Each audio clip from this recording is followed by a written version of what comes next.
Insurance ਦੇ ਲਈ ਤੁਸੀਂ ਇਹਨਾਂ ਦੇ ਨਾਲ ਸੰਪਰਕ ਕਰ ਸਕਦੇ ਹੋ 4082722500 ਨਾਲ ਹੀ Krishan Dhanota Yuba City Gurpal Singh Sandhu Antelope ji tyre and lube ਵਾਲੇ ਜਿਨ੍ਹਾਂ ਦੇ ਕੋਲੋਂ ਤੁਸੀਂ truck wash oil change air brake ਦਾ ਕੰਮ ਕਰਵਾ ਸਕਦੇ ਹੋ ਨਵੇਂ ਪੁਰਾਣੇ ਟਾਇਰ ਵਾਜਿਬ ਕੀਮਤਾਂ 'ਤੇ ਖਰੀਦ ਸਕਦੇ ਹੋ ਸੈਂਟਰ ਨੈਲਾ ਮਟੇਰਾ 'ਚ ਲੋਕੇਸ਼ਨ ਨੇ call Nima Sahota 209 277 0113 West Coast truck driving school Fresno ਵਾਲੇ ਜਿਹੜੇ ਕਿ ਤੁਹਾਨੂੰ ਟਰੱਕ ਦਾ ਲਾਇਸੈਂਸ ਵਧੀਆ ਸਿਖਲਾਈ ਦੇ ਕੇ ਘੱਟ ਸਮੇਂ 'ਚ ਲੈਣ ਸਹਾਇਤਾ ਕਰਦੇ ਨੇ ਕਾਲ ਜੀਤ ਅਟਵਾਲ 559 374 45 41 ਬਲਜਿੰਦਰ ਸਿੰਘ ਨੇਜਰ ਵੁੱਡਲੈਂਡ ਭਜਨ ਸਿੰਘ ਜਸਵਿੰਦਰ ਕੌਰ ਕੁਲਵਿੰਦਰ ਸਿੰਘ ਕਮਲਜੀਤ ਕੌਰ ਸੈਨ ਹੋਜ਼ੇ ਇਹਨਾਂ ਸਾਰਿਆਂ ਦਾ ਧੰਨਵਾਦ ਜੇਕਰ ਤੁਸੀਂ ਜਾਂ ਕੋਈ ਹੋਰ ਕਾਰੋਬਾਰ ਇਸ ਪ੍ਰੋਗਰਾਮ ਨੂੰ ਸਪਾਂਸਰ ਕਰਨਾ ਚਾਹੁੰਦੇ ਹੋ ਸੰਪਰਕ ਕਰੋ ਨੰਬਰ 408 722 7698 ਦੇ ਉੱਤੇ ਅਤੇ ਗੱਲਬਾਤ ਦਾ ਸਿਲਸਿਲਾ ਮਿੰਟੂ ਜੀ ਸ਼ੁਰੂ ਕਰਦੇ ਹਾਂ ਕਹਿੰਦੇ ਕਰੋਨਾ ਨੇ ਦਿੱਤਾ ਭਾਰਤ ਨੂੰ ਜਿਹੜਾ ਇੱਕ ਫਿਰ ਝਟਕਾ ਰਿਕਾਰਡ ਤੋੜ ਕੇਸ ਆਏ ਆ ਸਾਹਮਣੇ ਹਾਂਜੀ ਦੇਖੋ ਕਰੋਨਾ ਨੇ ਇੱਕ ਵਾਰੀ ਮੈਂ ਕਹਿੰਦਾ ਕਿ ਹਿਲਾ ਕੇ ਰੱਖ ਦਿੱਤਾ ਵੈਸੇ ਲੋਕਾਂ ਨੂੰ ਉਸ ਤਰ੍ਹਾਂ ਬਹੁਤਾ ਅਸਰ ਨਹੀਂ ਹੈ ਜ਼ਿੰਦਗੀ 'ਤੇ ਅਸਰ ਨਹੀਂ ਹੈ ਪਰ ਜਦੋਂ ਅੰਕੜਾ ਕੋਈ ਵੀ ਸੁਣਦਾ ਬੰਦਾ ਤਾਂ ਹੈਰਾਨ ਰਹਿ ਜਾਂਦਾ ਕਿਉਂਕਿ ਜੇ ਆਪਾਂ ਦੇਖੀਏ ਤਾਂ ਬੀਤੇ 24 ਘੰਟਿਆਂ ਦੇ ਦੌਰਾਨ 45,720 ਮਾਮਲੇ ਜਿਹੜੇ ਆ ਉਹ ਇੱਕੋ ਦਿਨ 'ਚ ਆਏ ਆ ਮਤਲਬ ਕਿ 24 ਘੰਟਿਆਂ 'ਚ ਇੱਕੋ ਦਿਨ 'ਚ 45,720 ਤੇ ਇਸ ਤੋਂ ਇਲਾਵਾ 1129 ਲੋਕ ਜਿਹੜੇ ਆ ਉਹ ਜਾਨੋਂ ਹੱਥ ਧੋ ਬੈਠੇ ਯਾਨੀ 23 ਤੇ 24 ਜੁਲਾਈ ਦੇ ਦਰਮਿਆਨ ਤਕਰੀਬਨ ਲਾ ਲਓ ਕਿ 1150 ਬੰਦਾ ਮਰ ਜਾਂਦਾ ਹੈ ਔਰ 45,720 ਜਿਹੜਾ ਉਹ ਇਨਫੈਕਟਡ ਹੁੰਦਾ ਵਾ ਜੀ ਤਾਂ ਇਹ ਦੇਖੋ ਅੱਜ ਦੀ ਘੜੀ ਜੇ ਆਪਾਂ ਕੁੱਲ ਦੇਖੀਏ ਓਵਰਆਲ ਇੰਡੀਆ ਦਾ ਹਾਲ ਜਿਹੜਾ ਆ ਉਹ ਪਹਿਲਾਂ ਵੇਖੀਏ ਕਿ ਕੀ ਅੰਕੜੇ ਕੀ ਕਹਿੰਦੇ ਆ ਕਿਉਂਕਿ ਇਸ ਵੇਲੇ 12,40,000 ਕੇਸ ਜਿਹੜਾ ਹੈ ਹੋ ਚੁੱਕਾ ਮਤਲਬ ਕਿ ਲਾ ਲਓ ਕਿ ਹੁਣ ਤੋਂ 2-3 ਘੰਟੇ ਪਹਿਲਾਂ ਦੀ ਗੱਲ ਮੈਂ ਕਰਦਾ ਤਾਂ ਸਾਊਥ ਏਸ਼ੀਆ ਦੇ ਵਿੱਚ ਮੇਰੇ ਖਿਆਲ ਦੇ ਨਾਲ ਅਸੀਂ ਸਭ ਤੋਂ ਅੱਗੇ ਹਾਂ ਜੇ ਆਪਾਂ ਦੇਖੀਏ ਤਾਂ ਦੁਨੀਆ ਦੇ ਵਿੱਚ ਦੂਸਰੇ ਨੰਬਰ 'ਤੇ ਆ ਇਹ ਏਸ਼ੀਆ ਦੇ ਵਿੱਚੋਂ ਸਾਊਥ ਏਸ਼ੀਆ ਦੇ ਵਿੱਚੋਂ ਸਭ ਤੋਂ ਵੱਡਾ ਮੁਲਕ ਆ ਪਾਕਿਸਤਾਨ ਦੀ ਜੇ ਗੱਲ ਕਰ ਲਈਏ ਤਾਂ ਉੱਥੇ ਵੈਸੇ ਤੇ ਨਾਂ ਲਿਆਈਏ ਇਹ ਬਹੁਤ ਜ਼ਿਆਦਾ ਅੱਗ ਬਬੂਲਾ ਹੋ ਜਾਂਦੇ ਕਈ ਵਾਰ ਉੱਥੇ ਅੱਜ ਦੀ ਘੜੀ ਜੇ ਵੇਖੋਗੇ ਤਾਂ ਕੇਸ ਆ ਜਿਹੜਾ 2.25 ਲੱਖ ਦੇ ਕਰੀਬ ਆ ਜਦ ਕਿ ਸਿਰਫ ਮਹਾਰਾਸ਼ਟਰ ਦੇ ਵਿੱਚ ਹੀ 3 ਲੱਖ ਆ ਮਤਲਬ ਕਿ ਸਾਊਥ ਏਸ਼ੀਆ ਦੇ ਵਿੱਚੋਂ ਅਸੀਂ ਸਭ ਤੋਂ ਵੱਡੀ ਕੰਟਰੀ ਆ ਔਰ ਪਾਕਿਸਤਾਨ ਦੇ ਨਾਲ ਜੇ ਤੁਲਨਾ ਕਰੀਏ ਇਹਨਾਂ ਦੀ ਵਸੋਂ ਜਿਹੜੀ ਆ ਬਹੁਤ ਥੋੜ੍ਹੀ ਆ ਤਾਂ ਉੱਥੇ ਵੇਖੋ ਕਿ 3 ਲੱਖ ਦੇ ਕਰੀਬ ਕੇਸ 3.25 ਲੱਖ ਦੇ ਕਰੀਬ ਕੇਸ ਆ ਇੰਡੀਆ ਦੇ ਵਿੱਚ ਇੱਕ ਸਟੇਟ ਦੇ ਅੰਦਰ ਹੀ 3 ਲੱਖ ਕੇਸ ਆ ਵੈਸੇ ਵਸੋਂ ਦੇ ਮਾਮਲੇ 'ਚ ਆਪਾਂ ਕਹਿ ਸਕਦੇ ਹਾਂ ਕਿ ਚਲੋ ਬਹੁਤ ਫਰਕ ਹੈ ਇੰਡੀਆ ਨਾਲ ਪਾਕਿਸਤਾਨ ਦਾ ਪਰ ਓਵਰਆਲ ਜੇ ਦੇਖੋਗੇ ਤਾਂ ਮਹਾਰਾਸ਼ਟਰ ਦੇ ਵਿੱਚ ਹੀ 3 ਲੱਖ ਤੋਂ ਵੱਧ ਜਿਹੜੇ ਆ ਉਹ ਮਾਮਲੇ ਆ ਤਾਂ ਹੁਣ ਸਮੱਸਿਆ ਕੀ ਆ ਕਿ ਜਦੋਂ ਇਹਨਾਂ ਨੇ ਲਾਕਡਾਊਨ ਲਾਇਆ ਉਦੋਂ ਕੇਸ ਬੜੇ ਮਾਮੂਲੀ ਜਿਹੇ ਸਨ ਗਿਣਤੀ ਬਹੁਤ ਘੱਟ ਸੀਗੀ ਤੇ ਲਾ ਲਓ ਕਿ ਮੇਰੇ ਖਿਆਲ ਦੇ ਨਾਲ 400-500 ਕੇਸ ਹੈ ਜਿਹੜਾ ਰਜਿਸਟਰਡ ਹੋ ਰਿਹਾ ਸੀਗਾ ਪਰ ਅੱਜ ਦੀ ਘੜੀ ਅਨਲੌਕ ਆਦੇਸ਼ ਪਰ ਅੱਜ ਉਹ 400-500 ਮਤਲਬ ਕਿ ਕੇਸ ਹੈ ਜਿਹੜਾ ਉਹ ਵੱਧ ਕੇ ਹੋ ਗਿਆ 45,000 ਤੇ ਤਾਂ ਇਹ ਕਿਤੇ ਨਾ ਕਿਤੇ ਮਾਮਲਾ ਤੇ ਗੜਬੜ ਨਜ਼ਰ ਆਉਂਦਾ ਕਿ ਆਉਣ ਵਾਲੇ ਦਿਨਾਂ ਦੇ ਵਿੱਚ ਮਾਮਲਾ ਜਿਹੜਾ ਉਹ ਗੜਬੜ ਹੋ ਸਕਦਾ ਇੰਡੀਆ 'ਚ ਜੀ ਪਰ ਹੁਣ ਗੱਲ ਇਹ ਆ ਕਿ ਇੰਡੀਆ ਨੂੰ ਇੱਕ ਰਾਹਤ ਵੀ ਹੈ ਜਿਸ ਤਰ੍ਹਾਂ ਆਪਾਂ ਸੀਰੋ ਸਰਵੇਖਣ ਦੀ ਗੱਲ ਕੀਤੀ ਸੀਗੀ ਕਿ ਐਂਟੀਬਾਡੀ ਬਹੁਤ ਸਾਰੇ ਲੋਕਾਂ ਦੇ ਵਿੱਚ ਪਾਈ ਗਈ ਹੈ ਨਾ ਦਿੱਲੀ ਦੇ ਵਿੱਚ ਚੌਥਾ ਹਿੱਸਾ ਹੀ ਤਕਰੀਬਨ ਹੈ ਜਿਹੜਾ ਉਹ ਇਨਫੈਕਟਡ ਹੋਇਆ ਬਟ ਉਹਨਾਂ ਨੂੰ ਕੁਛ ਨਹੀਂ ਹੋਇਆ ਕਿਉਂਕਿ ਐਂਟੀਬਾਡੀ ਉਹਨਾਂ ਦੇ ਸਰੀਰ 'ਚ ਬਣ ਗਈ ਤਾਂ ਇਹ ਇੱਕ ਚੰਗੀ ਗੱਲ ਹੈ ਔਰ ਜੂਨ ਤੋਂ ਹੁਣ ਤੱਕ ਮਤਲਬ ਕਿ ਜੁਲਾਈ ਚੜ੍ਹਦਿਆਂ ਜਾਂ ਜੁਲਾਈ ਮੁੱਕਦਿਆਂ ਤੱਕ ਇਹਨਾਂ ਦੀ ਇੱਕ ਰਾਹਤ ਦੀ ਵੱਡੀ ਇਹ ਖਬਰ ਆਈ ਕਿ ਟੈਸਟਿੰਗ ਤੇ ਹੁਣ ਮੇਰੇ ਖਿਆਲ ਦੇ ਨਾਲ US ਤੋਂ ਬਾਅਦ ਇਹੀ ਨੇ ਦੂਸਰੇ ਨੰਬਰ ਤੇ ਵਰਲਡ ਦੇ ਵਿੱਚ ਤਾਂ ਜਿਵੇਂ ਟੈਸਟਿੰਗ ਵਧੀ ਅੰਕੜੇ ਵਧੇ ਪਰ ਇਹਨਾਂ ਦੀ ਜਿਹੜੀ ਮੌਤ ਦਰ ਸੀਗੀ ਉਹ ਘਟ ਗਈ ਤਕਰੀਬਨ 1% ਜੂਨ ਤੋਂ ਲੈ ਕੇ ਜੁਲਾਈ ਤੱਕ ਇਹ ਰਾਹਤ ਵਾਲੀਆਂ ਗੱਲਾਂ ਨੇ ਤਾਂ ਬਹਰਹਾਲ ਕੁਝ ਥਾਵਾਂ ਤੇ ਖਾਸ ਤੌਰ ਤੇ ਜਿਸ ਤਰ੍ਹਾਂ ਲਾ ਲਓ ਕਿ ਕੰਟੇਨਮੈਂਟ ਏਰੀਏ ਜਦੋਂ ਆਪਾਂ ਕਹਿੰਦੇ ਆ ਉਹਨਾਂ 'ਚ ਬੁਰੀ ਹਾਲਤ ਆ ਜਿਸ ਤਰ੍ਹਾਂ ਹੁਣ ਕੁਛ ਰਾਜ ਆ ਜਿਹੜੇ ਉਹ ਆਪਣੇ ਪੱਧਰ ਤੇ ਹੀ ਲਾਕਡਾਊਨ ਕਰਨ ਦੀ ਤਿਆਰੀ ਕਰਦੇ ਪਏ ਆ ਕਿਉਂਕਿ ਇੰਡੀਆ ਦੇ ਵਿੱਚ ਤੇ ਸਮੁੱਚਾ ਹੁਣ ਜੇ ਕਹੀਏ ਕਿ ਭਾਰਤ ਸਾਰਾ ਦੇਸ਼ ਹੈ ਜਿਹੜਾ ਉਹ ਬੰਦ ਕਰ ਦੇਣਗੇ ਲਾਕਡਾਊਨ ਹੋ ਜਾਏਗਾ ਪੂਰਨ ਤੌਰ ਤੇ ਐਸਾ ਜਾਪਦਾ ਨਹੀਂ ਹੈ ਤਾਂ ਜਿਸ ਤਰ੍ਹਾਂ ਹੁਣ ਭੋਪਾਲ ਵਾਲਿਆਂ ਨੇ ਲਾਕਡਾਊਨ ਲਾ ਦਿੱਤਾ 24 ਜੁਲਾਈ ਤੋਂ 3 ਅਗਸਤ ਤੱਕ ਕਸ਼ਮੀਰ ਵਾਦੀ 'ਚ ਲੱਗ ਗਿਆ ਉੱਥੇ ਤਾਂ ਵੈਸੇ ਵੀ ਲਾਕਡਾਊਨ ਹੀ ਹੈ ਔਰ ਇਸ ਤੋਂ ਇਲਾਵਾ ਹਰਿਆਣਾ ਸਰਕਾਰ ਨੇ ਵੀ ਦਿੱਲੀ ਦੇ ਨਾਲ ਜਿਹੜੇ ਮਤਲਬ ਕਿ ਬਾਰਡਰ ਦੇ ਨਾਲ ਲੱਗਦੇ ਆ, ਉਹਨਾਂ ਦੇ ਦਿੱਲੀ ਬਾਰਡਰ ਸ਼ੇਅਰ ਕਰਦੇ ਆ ਜਿਹੜੇ, ਉੱਥੇ ਸਖਤੀ ਕੀਤੀ ਹੋਈ ਆ। ਪੰਜਾਬ ਦੇ ਵਿੱਚ ਵੀ ਜਿਸ ਤਰ੍ਹਾਂ ਅੱਜ ਖਬਰ ਆ ਰਹੀ ਸੀਗੀ ਸੰਗਰੂਰ ਜ਼ਿਲ੍ਹੇ ਦੇ ਵਿੱਚੋਂ ਕਿ ਲਹਿਰਾ ਗਾਗਾ ਚ ਲੱਗ ਸਕਦਾ, ਯਾਨੀ ਇਸ ਤਰ੍ਹਾਂ ਹੁਣ ਜਿਹੜੇ ਚੁਣਿੰਦਾ ਸ਼ਹਿਰ ਹੋਣਗੇ ਜਿੱਥੇ ਬਹੁਤ ਜ਼ਿਆਦਾ ਕੇਸ ਨਿਕਲਣਗੇ ਤਾਂ ਉੱਥੇ ਇਹ ਲੋਕਡਾਊਨ ਵੀ ਲਾ ਸਕਦੇ ਆ, ਇਹ ਲਾਉਣੇ ਪੈਣਗੇ ਸ਼ਾਇਦ। ਅਗਲਾ ਸਟੈਪ ਇਹੀ ਹੋ ਸਕਦਾ, ਪਰ ਪੂਰਾ ਇੰਡੀਆ ਬੰਦ ਨਹੀਂ ਕਰਨਗੇ ਕਿਉਂਕਿ ਇਕਨੋਮੀ ਜਿਹੜੀ ਹੈ ਥੋੜੀ ਤੁਰਨ ਲੱਗੀ ਆ, ਰੜਨ ਲੱਗੀ ਆ। ਹੁਣ ਮੈਨੂੰ ਲੱਗਦਾ ਕਿ ਇਹ ਦੇਖ ਚੁੱਕੇ ਆ, ਮੰਨ ਚੁੱਕੇ ਆ ਕਿ ਜਿਹਨੇ ਮਰਨਾ ਸੋ ਮਰੇ, ਜਿਹਨੇ ਬਚਣਾ ਸੋ ਬਚੇ, ਪਰ ਅਸੀਂ ਇਕਨੋਮੀ ਜਿਹੜੀ ਆ ਆਪਦੀ ਚਲਾਵਾਂਗੇ।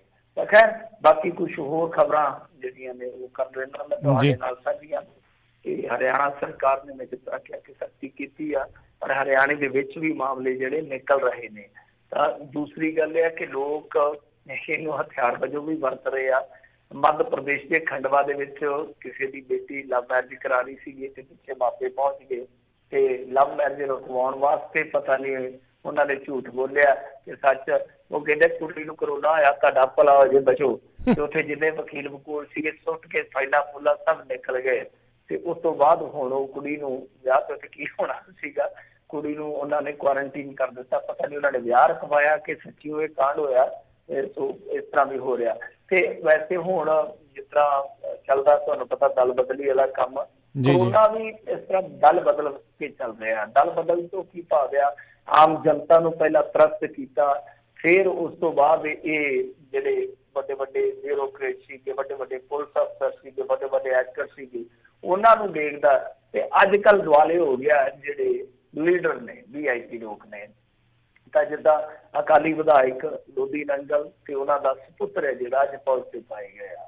ਵੈਸੇ ਇਸੇ ਇਲਾਕੇ ਦੇ ਵਿੱਚੋਂ ਤ੍ਰਿਪਤ ਰਜਿੰਦਰ ਸਿੰਘ ਬਾਜਵਾ ਪਹਿਲਾਂ ਹੀ ਪੋਜ਼ੀਟਿਵ ਪਾਏ ਜਾ ਚੁੱਕੇ ਆ, ਮੰਤਰੀ ਹੈ ਜਿਹੜੇ ਕੈਬਨਿਟ ਦੇ। ਤੇ ਇਸ ਤੋਂ ਇਲਾਵਾ ਅਕਾਲੀ ਆਗੂ ਕਮਲਪ੍ਰੀਤ ਸਿੰਘ ਕਾਕੀ, ਉਹਨਾਂ ਦੀ ਵੀ ਰਿਪੋਰਟ ਪੋਜ਼ਿਟਿਵ ਆਈ ਆ। ਸ਼੍ਰੋਮਣੀ ਕਮੇਟੀ ਮੈਂਬਰ ਹੈ ਨਿਰਮਲ ਸਿੰਘ ਹਰਿਆਊ, ਉਹਨਾਂ ਦੇ ਪਰਿਵਾਰ ਦੀਆਂ 2 ਲੇਡੀਜ਼ ਜਿਹੜੀਆਂ ਨੇ ਉਹ ਕਰੋਨਾ ਪੋਜ਼ਿਟਿਵ ਆਈਆਂ। ਇਸ ਤੋਂ ਇਲਾਵਾ ਕੈਪਟਨ ਅਮਰਿੰਦਰ ਸਿੰਘ ਅੱਜ ਕਿਉਂਕਿ ਰਿਵਿਊ ਕਰ ਰਹੇ ਸਨ ਇਸ ਮੁੱਦੇ ਤੇ, ਤਾਂ ਉਹਨਾਂ ਨੇ ਫੈਸਲਾ ਲਿਆ ਵਾ ਕਿ ਦੇਖੋ ਜੀ ਜਿਹੜੀਆਂ ਗੈਰ ਜ਼ਰੂਰੀ ਡਿਊਟੀਆਂ ਨੇ ਉਹਨਾਂ ਤੇ ਜਿਹੜੀ ਪੁਲਿਸ ਵਾਲਿਆਂ ਦੀ ਤੈਨਾਤੀ ਹੈ, ਯਾਨੀ ਜਿਹੜੀ 6355 ਮੁਲਾਜ਼ਮਾਂ ਦੀ ਨਫਰੀ ਬਣਦੀ ਆ, ਉਹਨਾਂ ਨੂੰ ਵਾਪਸ ਬੁਲਾਇਆ ਜਾਊਗਾ। ਤਾਂ ਕਰੋਨਾ ਦੀ ਜਿਹੜੀ ਫਾਈਟ ਚੱਲਦੀ ਪਈ ਆ ਉਹਦੇ ਵਿੱਚ ਲਾਇਆ ਜਾਊਗਾ। ਤੇ ਬਠਿੰਡਾ 'ਚ 110 ਇੱਕੋ ਝਟਕੇ 'ਚ ਮਾਮਲੇ ਦਰਜ ਕੀਤੇ ਗਏ ਆ। ਕੁਛ ਮਜ਼ਦੂਰ ਬਾਹਰੋਂ ਆਏ ਸਨ ਰਿਫਾਈਨਰੀ ਦੇ ਵਿੱਚ, ਇਸ ਕਰਕੇ ਕਾਫੀ ਵੱਡਾ ਧਮਾਕਾ ਹੋਇਆ। ਜਲੰਧਰ 'ਚ ਆਪਾਂ ਜੇ ਦੇਖੀਏ ਤਾਂ ਬਾਅਦ ਦੁਪਹਿਰ ਸ਼ਾਮ ਤੋਂ ਪਹਿਲਾਂ 31 ਮਾਮਲੇ ਆ ਚੁੱਕੇ ਸਨ। ਅੰਮ੍ਰਿਤਸਰ 'ਚ 3 ਦਰਜਨ ਆ ਚੁੱਕੇ ਸਨ। ਗੁਰਦਾਸਪੁਰ 'ਚ 20 ਦੇ ਕਰੀਬ ਆ ਚੁੱਕੇ ਸਨ। ਫਿਰੋਜ਼ਪੁਰ 'ਚ 16 ਦੇ ਕਰੀਬ ਆ ਚੁੱਕੇ ਸਨ। ਮਲੋਟ ਸ਼ਹਿਰ ਹੈ ਛੋਟਾ ਜਿਹਾ, ਤੁਹਾਨੂੰ ਪਤਾ ਬਹੁਤ ਵੱਡਾ ਸ਼ਹਿਰ ਨਹੀਂ, 8 ਇੱਥੋਂ ਆ ਚੁੱਕੇ ਸਨ। ਔਰ ਜਿਵੇਂ ਮੈਂ ਤੁਹਾਨੂੰ ਕਿਹਾ ਕਿ ਲੀਡਰਾਂ ਦੇ ਦੁਆਲੇ ਬਹੁਤ ਹੋਇਆ ਪਿਆ ਕਰੋਨਾ। ਸੀਨੀਅਰ ਕਾਂਗਰਸ ਆਗੂ ਤੇ ਕਿਸੇ ਵੇਲੇ ਬੈਂਸੁਰਾਂ ਦੇ ਪੱਕੇ ਯਾਰ ਕਮਲਜੀਤ ਸਿੰਘ ਕੜਵਲ ਜਿਹੜੇ ਆ ਉਹ ਵੀ ਕਰੋਨਾ ਦੇ ਘੁਲੇਟੇ 'ਚ ਆ ਗਏ ਆ। ਤਾਂ ਬਾਕੀ ਬਸ ਇਹੋ ਹੀ ਆ ਕਿ ਬਚਾਅ ਰੱਖੋ ਜਿੰਨਾ ਕੋਈ ਰੱਖ ਸਕਦਾ, ਖਾਸ ਤੌਰ ਤੇ ਬਿਮਾਰ ਬੰਦਾ, ਦਰਦ ਬੰਦਾ ਜਿਹੜਾ ਉਹਦਾ ਧਿਆਨ ਹੈ ਜਿਹੜਾ ਉਹ ਜ਼ਰੂਰ ਰੱਖੋ, ਆਪਣਾ ਆਪ ਜ਼ਰੂਰ ਬਚਾ ਕੇ ਰੱਖੋ। ਵੈਸੇ ਕੋਈ ਵੱਡੀ ਐਡੀ ਗੱਲ ਨਹੀਂ ਹੈਗੀ, ਹੁਣ ਤਾਂ ਵੈਸੇ ਵੀ ਪੰਜਾਬੀ ਚ ਇੱਥੇ ਡਰਨੋਂ ਹਟੇ ਪਏ ਆ, ਪਰ ਫਿਰ ਵੀ ਹੈ ਹੌਸਲਾ ਜ਼ਰੂਰ ਦਿਓ ਜੇ ਕੋਈ ਪੋਜ਼ਿਟਿਵ ਆ। ਉਹ ਕਹਿੰਦੇ ਹੁੰਦੇ ਨਾ ਕਿ ਇਹ ਕਹਿ ਕੇ ਦਿਲ ਨੇ ਮੇਰੇ ਹੌਸਲੇ बढ़ाए हैं, गमों की धूप के आगे खुशी के साए हैं, ਕਿ ਕੋਈ ਗੱਲ ਨਹੀਂ ਹੈ ਤੇ ਇਹ ਜਿਹੜੀ ਧੁੱਪ ਆ ਇਸ ਤੋਂ ਬਾਅਦ ਖੁਸ਼ੀ ਦੇ ਪਰਛਾਵੇਂ ਵੀ ਆ ਜਾਣਗੇ। ਜੀ ਜੀ ਜੀ। ਅਗਲੀ ਜਿਹੜੀ ਮਿੰਟੂ ਜੀ ਗੱਲ ਕਰਦੀ ਹੈ, ਕਹਿੰਦੇ ਬੈਂਕਾਂ ਦੇ ਨਾਲ ਵੱਜੀ 1.5 ਕਰੋੜ ਦੀ ਠੱਗੀ। ਇਹ ਨਿੱਤ ਆਏ ਦਿਨ ਇਹੀ ਕੁਛ ਹੀ ਹੋ ਰਿਹਾ। ਨਹੀਂ, 1.5 ਕਰੋੜ ਦੀ ਨਹੀਂ, ਇਹ 1.5 ਲੱਖ ਕਰੋੜ ਦੀ, ਮਤਲਬ ਕਿ 1.5 ਲੱਖ ਕਰੋੜ। ਲੱਖ ਰਹਿ ਗਿਆ ਵਿੱਚ ਹੀ ਕਿਤੇ। ਹਾਂਜੀ ਹਾਂਜੀ, ਲੱਖ ਕਿਤੇ। ਵੈਸੇ ਵੀ ਜਦੋਂ ਲੱਖ ਖਰਾਬ ਹੋਵੇ ਨਾ, ਲੱਖ ਲੁੱਖ ਹੋ ਜਾਂਦਾ, ਇਹ ਲੱਖ ਹੀ ਖਰਾਬ ਆ ਬੈਂਕਾਂ ਦਾ।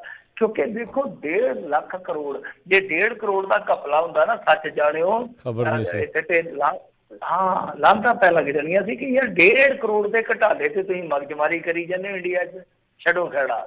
ਸੋ ਇਹ 1.5 ਲੱਖ ਕਰੋੜ ਦਾ ਮਾਮਲਾ ਹੈ। ਤਾਂ ਖੈਰ ਇਹਦੇ ਵਿੱਚ ਦੇਖੋ ਚੱਕਰ ਕੀ ਪਿਆ ਵਾ। ਇੱਕ RTI ਐਕਟਿਵਿਸਟ ਨੇ ਚੰਦਰ ਸ਼ੇਖਰ ਗੌੜ, ਉਹਨਾਂ ਨੇ ਜਦੋਂ RTI ਰਾਹੀਂ ਜਾਣਕਾਰੀ ਮੰਗੀ, ਜੋ ਉਹਨਾਂ ਨੂੰ ਜਾਣਕਾਰੀ ਮਿਲੀ ਆ ਤਾਂ ਜੋ ਜਾਣਕਾਰੀ ਮਿਲੀ ਉਹਨੇ ਵਾਕਿਆ ਹਿਲਾ ਕੇ ਰੱਖ ਦਿੱਤਾ, ਸਾਰਾ ਸਿਸਟਮ ਹੀ ਸਾਫ਼ ਕਰ ਦਿੱਤਾ। ਜਿਵੇਂ ਬਾਬਾ ਗਾਉਂਦਾ ਸੀ ਇਹਨਾਂ ਦਾ ਪ੍ਰੇਮੀਆਂ ਦਾ ਕਿ ਸਿਸਟਮ ਹਿੱਲ ਗਿਆ, ਤਾਂ ਉਹਦਾ ਤਾਂ ਗਾਣਾ ਸੀ, ਪਰ ਇੱਥੇ ਪਤਾ ਲੱਗ ਗਿਆ ਕਿ ਸਿਸਟਮ ਵਾਕਿਆ ਹੀ ਹਿੱਲ ਗਿਆ ਵਾ। ਤਾਂ ਉਹਨਾਂ ਨੇ ਜੋ ਜਾਣਕਾਰੀ ਦਿੱਤੀ ਆ ਉਹਦੇ 'ਚ 1,48,000 ਕਰੋੜ ਦੇ ਫਰਾਡ ਹੈ ਜਿਹੜੇ ਇੱਕੋ ਫਾਈਨੈਂਸ਼ੀਅਲ ਈਅਰ ਯਾਨੀ ਜਿਹੜਾ 1920 ਆ, ਮਤਲਬ ਕਿ ਜਿਹੜਾ ਵਿਦੇਸ਼ਤਾ ਵਿੱਤੀ ਵਰਾ ਹੈ ਉਹਦੇ ਵਿੱਚ ਇੱਕੋ ਸਾਲ 'ਚ, ਨੋਟ ਕਰ ਲਓ, ਨੋਟੇਬਲ ਚੀਜ਼ ਹੈ ਜਿਹੜੀ ਉਹ ਇਹ ਆ ਕਿ 1.5 ਲੱਖ ਕਰੋੜ ਦੇ ਫਰਾਡ ਜਿਹੜੇ ਆ ਉਹ RBI ਕਹਿ ਰਿਹਾ ਕਿ ਇੱਕੋ ਵਰੇ ਦੇ ਵਿੱਚ ਹੋ ਗਏ ਆ। ਤੇ ਤੁਸੀਂ ਅੰਦਾਜ਼ਾ ਲਾ ਲਓ ਕਿ ਫਿਰ ਮਾਲੀਏ ਮੂਲੀਏ ਹੋਰੀ ਤੇ ਬਦਨਾਮ ਹੀ ਹੋਏ ਨਾ ਚੌਕਸੀ ਵਰਗੇ। ਇੱਥੇ ਤੇ ਪਤਾ ਨਹੀਂ ਕਿੰਨੇ ਤੁਰੇ ਫਿਰਦੇ ਆ ਵਿਜੇ ਮਾਲੀਏ, ਪਤਾ ਨਹੀਂ ਕਿੰਨੇ ਚੌਕਸੀ ਤੁਰੇ ਫਿਰਦੇ ਆ, ਕਿੰਨੇ ਹੋਰ ਤੁਰੇ ਫਿਰਦੇ ਆ ਇਹੋ ਜਿਹੇ ਫਰਾਡ। ਆਰਾਮ ਨਾਲ ਕਰਕੇ ਫਰਾਡ ਲੋਕ ਜਿਹੜੇ ਆ ਉਹ ਕਿਵੇਂ ਨਿਕਲ ਜਾਂਦੇ ਆ, ਸਮਝ ਤੋਂ ਪਰੇ ਦੀ ਗੱਲ ਆ। ਤਾਂ ਖੈਰ ਜਿਹੜੀ ਸੂਚਨਾ ਮਿਲੀ ਆ ਕੁਛ ਤਫਸੀਲ ਮੈਂ ਤੁਹਾਡੇ ਨਾਲ ਸਾਂਝੀ ਕਰ ਦਿੰਦਾ। ਤਾਂ ਕੇਂਦਰੀ ਬੈਂਕ ਨੇ ਇਹ ਗੱਲ ਕਹੀ, ਉਹ ਕਹਿੰਦੇ ਆ ਕਿ ਇਸ ਵੇਲੇ 18 ਬੈਂਕਾਂ ਦੇ ਨਾਲ ਜਿਹੜੀ ਧੋਖਾਧੜੀ ਹੋਈ ਆ ਉਹਦੇ ਵਿੱਚ 12,461 ਕੇਸ ਜਿਹੜੇ ਆ ਉਹ ਧੋਖੇਬਾਜ਼ੀ ਦੇ ਰਜਿਸਟਰਡ ਹੋਏ ਆ ਤੇ ਉਹਨਾਂ ਦੇ ਵਿੱਚ ਜੋ ਰਕਮ ਮੈਂ ਤੁਹਾਨੂੰ ਦੱਸ ਦਿੱਤੀ ਆ ਉਹ ਰਕਮ ਜਿਹੜੀ ਆ ਉੱਡ ਗਈ ਆ। ਤਾਂ ਇਹਦੇ ਵਿੱਚ ਦੇਸ਼ ਦਾ ਜਿਹੜਾ ਸਭ ਤੋਂ ਵੱਡਾ ਸਰਕਾਰੀ ਬੈਂਕ ਆ, ਕਿਉਂਕਿ ਰਲੇਵਾਂ ਹੋਇਆ ਸੀ ਕੁਝ ਬੈਂਕਾਂ ਦਾ, ਉਸ ਤੋਂ ਬਾਅਦ ਸਭ ਤੋਂ ਵੱਡਾ ਬੈਂਕ ਬਣ ਗਿਆ ਸੀਗਾ ਸਟੇਟ ਬੈਂਕ ਆਫ ਇੰਡੀਆ। ਉਹ ਕਹਿੰਦੇ ਆ ਕਿ ਧੋਖਾਧੜੀ ਦੇ ਮਾਮਲੇ ਦੇ ਵਿੱਚ ਇਹ ਸਭ ਤੋਂ ਅਵਲ ਨੇ। 44,612 ਕਰੋੜ ਰੁਪਏ ਦੀ ਇਹਨਾਂ ਨੂੰ ਚਪਤ ਲੱਗੀ ਆ, ਪੰਜਾਬੀ ਚਾਹੀਏ ਤੇ ਚੂਨਾ ਲਾ ਗਏ ਆ। ਜੇ ਉਹ ਤੋਂ ਵੀ ਜਟਕਾ ਭਾਸ਼ਾ ਵਰਤਣੀ ਹੋਵੇ ਤੇ ਕਹਿੰਦੇ ਠੋਕ ਲਾ ਗਏ ਆ 44,612 ਕਰੋੜ ਦੀ। ਤਾਂ ਇਸ ਤੋਂ ਇਲਾਵਾ ਰਿਜ਼ਰਵ ਬੈਂਕ ਨੇ ਅੱਗੇ ਜੋ ਜਾਣਕਾਰੀ ਦਿੱਤੀ ਆ ਉਹ PNB ਯਾਨੀ ਪੰਜਾਬ ਨੈਸ਼ਨਲ ਬੈਂਕ, ਜਿਨ੍ਹਾਂ ਦੇ ਨਾਲ ਅਪ੍ਰੈਲ 2019 ਤੋਂ ਲੈ ਕੇ 31 ਮਾਰਚ 2020 ਤੱਕ ਜਿਹੜੀ ਧੋਖਾਧੜੀ ਹੋਈ ਆ ਉਹਦੇ ਮਾਮਲੇ ਆ ਕੁੱਲ 395 ਤੇ ਠੱਗੀ ਇਹਨਾਂ ਦੇ ਨਾਲ ਜਿਹੜੀ ਹੋਈ ਆ ਉਹ 15,354 ਕਰੋੜ ਦੀ ਹੋਈ ਆ। ਇਸ ਲਿਸਟ ਦੇ ਵਿੱਚ ਅੱਗੇ ਬੈਂਕ ਆਫ ਬੜੌਦਾ ਆ ਜਾਂਦਾ, ਉਹਨਾਂ ਦੇ ਨਾਲ ਵੀ ਤਕਰੀਬਨ ਲਾ ਲਓ ਕਿ 12,500 crore. Union bank of India ਉਹਨਾਂ ਦੇ ਨਾਲ ਵੀ ਤਕਰੀਬਨ 9,500 ਕਰੋੜ। ਇਸ ਤੋਂ ਇਲਾਵਾ ਬੈਂਕ ਆਫ ਇੰਡੀਆ ਆ ਜਾਂਦਾ ਜਿਹਦੇ ਨਾਲ 8,000 ਕਰੋੜ। ਤਾਂ ਤੁਸੀਂ ਸਮਝ ਹੀ ਗਏ ਹੋ ਕਿ ਕਿਸ ਤਰ੍ਹਾਂ ਇਹ ਵੱਡੀਆਂ ਰਕਮਾਂ ਜਿਹੜੀਆਂ ਉਹ ਫਰਾਡ ਕੀਤੀਆਂ ਗਈਆਂ। ਤਾਂ ਇਹ ਬਹੁਤ ਮੈਂ ਕਹੂੰਗਾ ਕਿ ਸੰਜੀਦਾ ਮੁੱਦਾ ਹੈ, ਬਹੁਤ ਹੀ ਜ਼ਿਆਦਾ ਸੈਂਸਿਟਿਵ ਮੁੱਦਾ ਹੈ, ਕਿਉਂਕਿ ਨੋਟਬੰਦੀ ਜਿਹੜੀ ਕੀਤੀ ਗਈ ਸੀ ਉਹ ਸਪਸ਼ਟ ਹੋ ਗਿਆ ਸੀਗਾ ਕਿ ਬੈਂਕਿੰਗ ਸੈਕਟਰ ਨੂੰ ਬਚਾਉਣ ਵਾਸਤੇ ਕੀਤੀ ਗਈ ਸੀ। ਇਹ ਇੱਕ ਤਿਕੜਮ ਸੀਗੀ ਜਿਹੜੀ ਕਿ ਭਗਤਾਂ ਨੂੰ ਬਹੁਤ ਦੇਰ ਬਾਅਦ ਪਤਾ ਲੱਗੀ, ਔਰ ਹਾਲੇ ਵੀ ਸ਼ਾਇਦ ਨਾ ਪਤਾ ਲੱਗੇ ਕਿਉਂਕਿ ਉਹਨਾਂ ਨੇ ਕਿਤਾਬਾਂ 'ਚ ਹਟਾ ਦਿੱਤੀ ਹੈ ਨੋਟ। ਤਾਂ ਉਸ ਨੋਟਬੰਦੀ ਨੇ ਠੀਕ ਹੈ ਬੈਂਕਾਂ ਨੂੰ ਸਾਹ ਦਵਾਇਆ ਸੀਗਾ। ਔਰ ਇਸ ਤੋਂ ਇਲਾਵਾ ਇੱਕ ਚੀਜ਼ ਮੈਂ ਹਮੇਸ਼ਾ ਕਹਿੰਦਾ, ਜਦੋਂ ਕਿਸੇ ਬੰਦਾ ਪੁੱਛੇ ਕਿ ਨਰਿੰਦਰ ਮੋਦੀ ਦੀਆਂ ਪ੍ਰਾਪਤੀਆਂ ਕੀ ਆ, ਤਾਂ ਉਹਨਾਂ ਦੇ ਵਿੱਚੋਂ ਇੱਕ ਪ੍ਰਾਪਤੀ ਇਹਨਾਂ ਦੀ ਇਹ ਰਹੀ ਸੀਗੀ ਕਿ ਇਹਨਾਂ ਨੇ NPA ਜਿਹੜਾ ਉਹ ਘਟਾ ਦਿੱਤਾ ਸੀਗਾ। ਨਾਨ ਪਰਫਾਰਮਿੰਗ ਐਸੈਟ ਜਿਹੜੇ ਸੀਗੇ ਤਕਰੀਬਨ 11 ਲੱਖ ਕਰੋੜ ਤੱਕ ਪਹੁੰਚਿਆ ਹੋਇਆ ਇੰਡੀਆ ਦਾ NPA ਬੈਂਕਾਂ ਦਾ। ਹੈਰਾਨਗੀ ਵਾਲੀ ਗੱਲ ਆ 11 ਲੱਖ ਕਰੋੜ। ਤਾਂ ਇਹਨਾਂ ਨੇ ਮਤਲਬ ਕਿ ਕੋਸ਼ਿਸ਼ਾਂ ਕਰਕੇ ਕੁਝ ਕਾਨੂੰਨੀ ਸੋਧਾਂ ਕਰਕੇ ਉਹ ਲੈ ਆਂਦਾ ਸੀਗਾ ਲਾ ਲਓ 9.5 ਲੱਖ ਕਰੋੜ ਤੇ। ਪਰ ਕਰੋਨਾ ਕਰਕੇ ਹੁਣ ਜਦੋਂ ਅੰਕੜੇ ਆਉਣਗੇ ਮੇਰੇ ਖਿਆਲ ਦੇ ਨਾਲ ਕਿਤੇ ਨਾ ਕਿਤੇ ਹੋ ਜਾਏਗਾ NPA, ਕਿਉਂਕਿ ਕਿਸ਼ਤਾਂ ਨਹੀਂ ਮੁੜੀਆਂ, ਬਹੁਤ ਸਾਰੇ ਅਧਿਯੋਗ ਜਿਹੜੇ ਆ ਉਹ ਡੁੱਬ ਚੁੱਕੇ ਆ। ਤਾਂ ਇਸ ਸੂਰਤ ਦੇ ਵਿੱਚ ਇੱਧਰ ਫਰਾਡਬਾਜ਼ੀ, ਇੰਨੀ ਜ਼ਿਆਦਾ ਫਰਾਡਬਾਜ਼ੀ, ਤਾਂ ਬੈਂਕਾਂ ਦਾ ਤਾਂ ਫਿਰ ਬੇੜਾ ਗਰਕ ਹੋਣਾ ਹੀ ਆ। ਖਬਰ ਹੁਣ ਇਹ ਆ ਰਹੀ ਆ, ਜੇ ਤੁਸੀਂ ਵੇਖੋਗੇ ਲਾ ਲਓ ਕਿ 2017 ਤੋਂ ਬਾਅਦ ਜਿਹੜੇ 27 ਸਰਕਾਰੀ ਬੈਂਕ ਸੀਗੇ ਨਾ ਜੀ, ਉਹ ਸੁੰਗੜ ਕੇ ਕਿੰਨੇ ਰਹਿ ਗਏ ਆ 12। ਮਤਲਬ ਕਿ ਮਰਜ਼ ਹੋਈ ਜਾਂਦੇ ਆ ਬੈਂਕਾਂ ਦੇ ਵਿੱਚ, ਬੈਂਕ ਮਰਜ਼ ਹੋਈ ਜਾਂਦੇ ਆ। ਇੱਕ ਬੈਂਕ ਨੂੰ ਬਚਾਉਣ ਵਾਸਤੇ ਉਹਨੂੰ ਦੂਜੇ ਦੇ ਵਿੱਚ ਮਰਜ਼ ਕਰ ਦਿੱਤਾ ਜਾਂਦਾ। ਹੁਣ ਖਬਰ ਇਹ ਆ ਰਹੀ ਹੈ ਕਿ 5 ਰਹਿ ਜਾਣੇ, ਮਤਲਬ ਕਿ ਜਿਹੜੇ ਆ ਜਨਤਕ ਸੈਕਟਰ ਦੇ ਬੈਂਕ ਆ ਇਹ ਸੁੰਗੜ ਕੇ ਰਹਿ ਜਾਣੇ ਆ 5। ਔਰ ਉਹਦਾ ਕਾਰਨ ਕਿਤੇ ਨਾ ਕਿਤੇ ਇਹੀ ਆ ਕਿ ਸਰਕਾਰ ਸ਼ਾਇਦ ਇਹ ਸਮਝ ਚੁੱਕੀ ਆ ਜਾਂ ਸਰਕਾਰ ਜਿਹੜੀ ਆ ਉਹ ਸਮਝਾ ਦੇਣਾ ਚਾਹੁੰਦੀ ਹੈ ਜਨਤਾ ਨੂੰ ਕਿ ਹੁਣ ਇਹਦੇ 'ਚ ਬਹੁਤਾ ਕੁਝ ਬਚਿਆ ਨਹੀਂ, ਇਹਨਾਂ ਨੂੰ ਜਿਹੜਾ ਬਚਿਆ ਖੁਚਿਆ ਥੋੜਾ ਸੇਵ ਕਰ ਲਈਏ। ਕਿਉਂਕਿ ਦੇਖੋ ਜਿੱਦਾਂ ਇਹਨਾਂ ਦਾ ਲਾ ਲਓ ਕਿ ਸਟੈਕ ਹੋਲਡ ਆ, ਉਹਦੇ ਤੇ ਕੋਈ ਹੋਲਡਰ ਜਿਹੜਾ ਇਸ ਟਾਈਮ ਕੋਈ ਮਤਲਬ ਕਿ ਸਰਕਾਰ ਤੋਂ ਬਗੈਰ ਕੋਈ ਹੈ ਨਹੀਂ ਗਾ, ਹਨਾ। ਤਾਂ ਇਹ ਆਪਣਾ ਜਿਹੜਾ ਇੱਕ ਹੋਲਡਰ ਜਿੱਦਾਂ ਇੰਡੀਆ ਸਰਕਾਰ ਆ ਉਹ ਆਪਣਾ ਘਟਾ ਕੇ ਲਿਆਉਣਗੇ ਨਾ ਜਾਂ ਤੋਂ ਥੱਲੇ। ਤਾਂ ਜਿਹੜੇ ਪ੍ਰਾਈਵੇਟ ਪਲੇਅਰ ਆ ਉਹ 51 ਚ ਆ ਕੇ ਤਾਂ ਜਾਨੀ ਉਹਨਾਂ ਦੀ ਮੈਨੇਜਮੈਂਟ ਜਿਹੜੀ ਆ ਉਹ ਥੋੜਾ ਇਹਨਾਂ ਚੀਜ਼ਾਂ ਨੂੰ ਠੀਕ ਕਰ ਪਾਊਗੀ, ਕਿਉਂਕਿ ਨਿੱਜੀ ਬੈਂਕ ਜਿਹੜੇ ਆ ਹਮੇਸ਼ਾ ਕਾਰਗਰ ਸਾਬਤ ਹੋਏ ਆ ਔਰ NPA ਵੀ ਉਹਨਾਂ ਦਾ ਬਹੁਤ ਥੋੜਾ ਹੈ ਜੇ ਜਨਤਕ ਬੈਂਕਾਂ ਦੇ ਮੁਕਾਬਲੇ ਤੁਸੀਂ ਦੇਖੋਗੇ। ਸੋ ਇਹ ਇੱਕ ਮਜਬੂਰੀ ਜਾਪਦੀ ਆ। ਬਾਕੀ ਜਿਹੜੇ ਫਰਾਡ ਹੁੰਦੇ ਆ ਨਾ, ਮੈਂ ਤੁਹਾਨੂੰ ਇੱਕ ਗੱਲ ਦੱਸਾਂ ਆਪਦੇ ਤਜਰਬੇ ਦੇ ਆਧਾਰ ਤੇ, ਕਿ ਤੁਸੀਂ ਸਾਈਕਲ ਵਾਸਤੇ ਲੋਨ ਲੈਣਾ ਹੋਵੇ ਨਾ 5000 ਦਾ, ਤੇ ਤੁਹਾਨੂੰ 36 ਸ਼ਰਤਾਂ ਜਿਹੜੀਆਂ ਪੂਰੀਆਂ ਕਰਨੀਆਂ ਪੈਣਗੀਆਂ, ਤੁਹਾਡੇ ਘਰਾਂ ਤੱਕ ਆ ਕੇ ਇੰਸਪੈਕਸ਼ਨ ਹੁੰਦੀ ਆ। ਇਹ ਜਿਹੜੇ ਏਡੇ ਵੱਡੇ ਵੱਡੇ ਫਰਾਡ ਹੁੰਦੇ ਆ ਨਾ, ਇਹਦੇ ਵਿੱਚ ਹੇਠਲੇ ਪੱਧਰ ਤੋਂ ਛੋਟੇ ਅਧਿਕਾਰੀਆਂ ਤੋਂ ਲੈ ਕੇ ਕਈ ਵਾਰ ਜਿਹੜੇ ਬੋਰਡ ਆਫ ਡਾਇਰੈਕਟਰਸ ਦੇ ਬੰਦੇ ਹੁੰਦੇ ਆ ਜਾਂ ਪੋਲੀਟੀਕਲ ਜਿਹੜੀ ਇਨਵੋਲਵਮੈਂਟ ਹੁੰਦੀ ਹੈ, ਸਾਰੇ ਸ਼ਾਮਲ ਹੁੰਦੇ ਆ। ਤਾਂ ਟੋਟਲ ਕੁੱਲ ਮਿਲਾ ਕੇ ਇਹ ਹੈ ਇੱਕ ਨੈਕਸਸ ਕਿ ਜਨਤਾ ਦਾ ਪੈਸਾ ਬੈਂਕਾਂ ਦੇ ਵਿੱਚ, ਕਿਉਂਕਿ ਬੈਂਕਾਂ ਦੇ ਆਪਣੇ ਕੋਈ ਟਰੱਕ ਥੋੜੀ ਨਾ ਚੱਲਦੇ ਆ, ਕੋਈ ਇਹਨਾਂ ਦੇ ਸ਼ੈਲਰ ਥੋੜੀ ਨਾ ਚੱਲਦੇ ਆ। ਇੱਕ ਸਰਕਲ ਹੈ ਕਿ ਇਨਵੈਸਟਰਸ ਦਾ ਪੈਸਾ ਹੈ ਬੈਂਕ ਦੇ ਵਿੱਚ ਔਰ ਉਹ ਅੱਗੇ ਉਦਯੋਗਪਤੀਆਂ ਨੂੰ ਦਿੰਦੇ ਆ, ਵਿਆਜ ਦੇ ਨਾਲ ਸਾਰਾ ਬੈਂਕਿੰਗ ਢਾਂਚਾ ਜਿਹੜਾ ਉਹ ਚੱਲਦਾ, ਉਹ ਫੰਕਸ਼ਨਿੰਗ ਹੁੰਦੀ ਆ। ਤਾਂ ਜੇ ਮੰਨ ਲਓ ਇਹ ਢਾਂਚਾ ਡਿੱਗਦਾ ਤਾਂ ਬਹੁਤ ਬੁਰਾ ਅਸਰ ਪਵੇਗਾ ਔਰ ਇਸ ਬੈਂਕਿੰਗ ਢਾਂਚੇ ਨੂੰ ਜਿੱਦਣ ਡਿੱਗਿਆ ਤਾਂ ਸਾਡਾ ਸਿਆਸੀ ਢਾਂਚਾ ਹੀ ਡਿੱਗੇਗਾ। ਜੀ ਜੀ ਜੀ। ਤੇ ਅਗਲੀ ਆਪਾਂ ਮਿੰਟੂ ਜੀ ਗੱਲ ਕਰੀਏ, ਕਹਿੰਦੇ ਪੰਜਾਬ ਦੇ ਮੁੱਖ ਮੰਤਰੀ ਰਾਹਤ ਫੰਡ ਦੇ ਉੱਤੇ ਵੱਡਾ ਖੁਲਾਸਾ। ਦੇਖੋ ਇਹ ਵੀ ਇੱਕ ਫੰਡ ਹੈ ਜਿਹੜਾ ਉਹ ਬਹੁਤ ਅੱਜ ਮਸ਼ਹੂਰ ਹੋਇਆ, ਕਿਉਂਕਿ ਇਹਨਾਂ ਦੇ ਫੰਡ ਚੋਂ ਜਿਹੜੀ ਜਾਣਕਾਰੀ ਮਿਲੀ ਕਿ 4 ਮਹੀਨਿਆਂ ਦੇ ਦੌਰਾਨ ਇਹਨਾਂ ਨੂੰ ਰੁਪਈਆ ਹੋ ਗਿਆ ਜੀ 67 ਕਰੋੜ ਇਕੱਠਾ, ਤੇ ਜਿਹੜਾ ਹੁਣ ਤੱਕ ਇਹਨਾਂ ਨੇ ਕਰੋਨਾ ਤੇ ਖਰਚਿਆ ਉਹ ਖਰਚਿਆ ਵਾ 2 ਕਰੋੜ 28 ਲੱਖ, ਮਤਲਬ ਤਕਰੀਬਨ 64 ਜਾਂ 64.5 ਕਰੋੜ ਰੁਪਈਆ ਜਿਹੜਾ ਉਹ ਹਾਲੇ ਬੈਂਕ 'ਚ ਪਿਆ, ਤੇ ਬੈਂਕ ਵੀ ਜਿਹੜਾ ਉਹ ਪ੍ਰਾਈਵੇਟ ਆ, ਨਿੱਜੀ ਬੈਂਕ ਹੈ ਜਿਹਦੇ ਵਿੱਚ ਪੈਸਾ ਰੱਖਿਆ। ਤਾਂ ਹੁਣ ਤੁਸੀਂ ਆਪ ਹੀ ਅੰਦਾਜ਼ਾ ਲਾ ਲਓ। ਤੇ ਜਿਹੜੇ ਹੈਗੇ ਆ ਨਾ ਰਾਜਕੁਮਾਰ ਵੇਰਕਾ ਜੀ, ਉਹ ਕਹਿੰਦੇ ਕਿ ਇਹ ਤਾਂ ਰੱਖਿਆ ਕਿ ਜਦੋਂ ਕਿਤੇ ਐਮਰਜੈਂਸੀ ਪਈ ਉਦੋਂ ਕੱਢਾਂਗੇ। ਸਾਡਾ ਭਲਾ ਹੋ ਜੇ, ਹਜੇ ਐਮਰਜੈਂਸੀ ਪੈਣੀ ਆ। ਲੋਕ ਜਦੋਂ ਇੱਕ ਇੱਕ ਰੋਟੀ ਨੂੰ ਤਰਸਦੇ ਰਹੇ, ਲੋਕ ਜਦੋਂ 4 ਦਾਣੇ ਦਾਲ ਦੇ ਜਿਹੜੇ ਆ ਉਹ ਕਿਸਮਤ ਚੋਂ ਚੁਗਦੇ ਰਹੇ, ਹਾਲੇ ਐਮਰਜੈਂਸੀ ਕਿਹੜੀ ਆਉਣੀ ਆ? ਸਾਨੂੰ ਤੋਂ ਪਰੇ ਦੀ ਗੱਲ ਆ। ਤੇ ਜੇ ਐਮਰਜੈਂਸੀ ਚਲੋ ਇਸ ਤੋਂ ਵੱਧ ਆ ਵੀ ਗਈ, ਖੁਦਾ ਨਾ ਖਾਸਤਾ ਆਉਂਦੀ ਵੀ ਆ, ਤੇ ਜਿਹੜੇ ਲੋਕ ਹੁਣ ਤੁਹਾਨੂੰ ਦੇਈ ਬੈਠੇ ਪੈਸੇ ਕੀ ਉਦੋਂ ਭੱਜ ਜਾਣਗੇ? ਉਦੋਂ ਵੀ ਤੇ ਤੁਹਾਨੂੰ ਦਾਨ ਦੇ ਸਕਦੇ ਆ।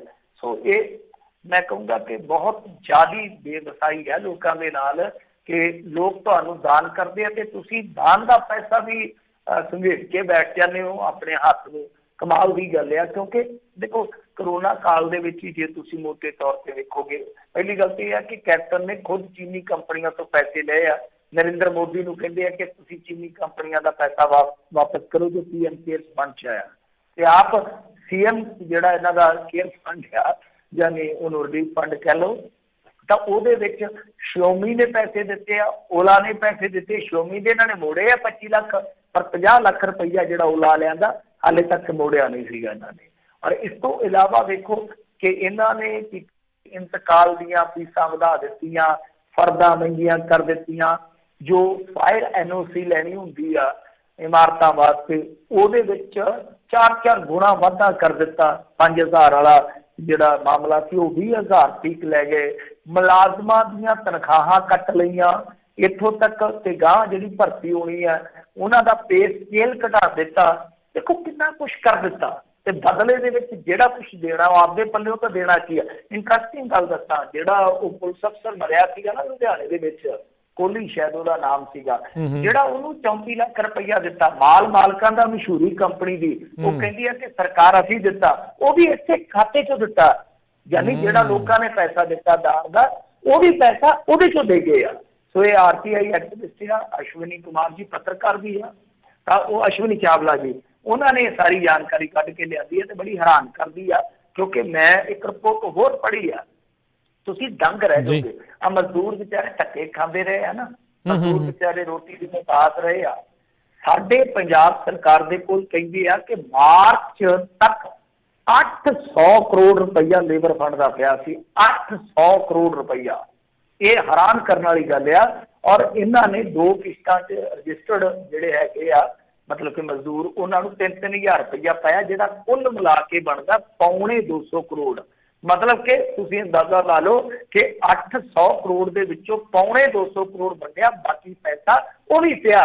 ਇਸ ਤੋਂ ਇਲਾਵਾ ਇੱਕ ਹੁੰਦਾ ਨਾ ਜਿਹੜੀ ਜਿੱਦਾਂ ਕਹਿ ਲਓ ਕਿ ਜਿੱਦਾਂ ਡਿਜ਼ਾਸਟਰ ਮੈਨੇਜਮੈਂਟ ਹੁੰਦੀ ਹੈ ਕਿਨਾਂ ਦੀ, ਉਹ ਇਸ ਤਰ੍ਹਾਂ ਇੱਕ ਸਟੇਟ ਦੀ ਵੀ ਹੁੰਦੀ ਹੈ। ਤਾਂ ਉਹ ਜਿਹੜੀਆਂ ਉਹ ਹੁੰਦੀਆਂ ਜਿਹੜੀਆਂ ਸਾਰੀਆਂ ਰਕਮਾਂ ਉਹ ਵੀ ਪੰਜਾਬ ਸਰਕਾਰ ਕੋਲ ਕਹਿੰਦੇ ਕਿ ਕਾਫੀ ਭਾਰੀਆਂ, ਹਾਲਾਂਕਿ ਉਹਦਾ ਡਾਟਾ ਨਹੀਂ ਕੱਢ ਰਹੀ ਸਰਕਾਰ।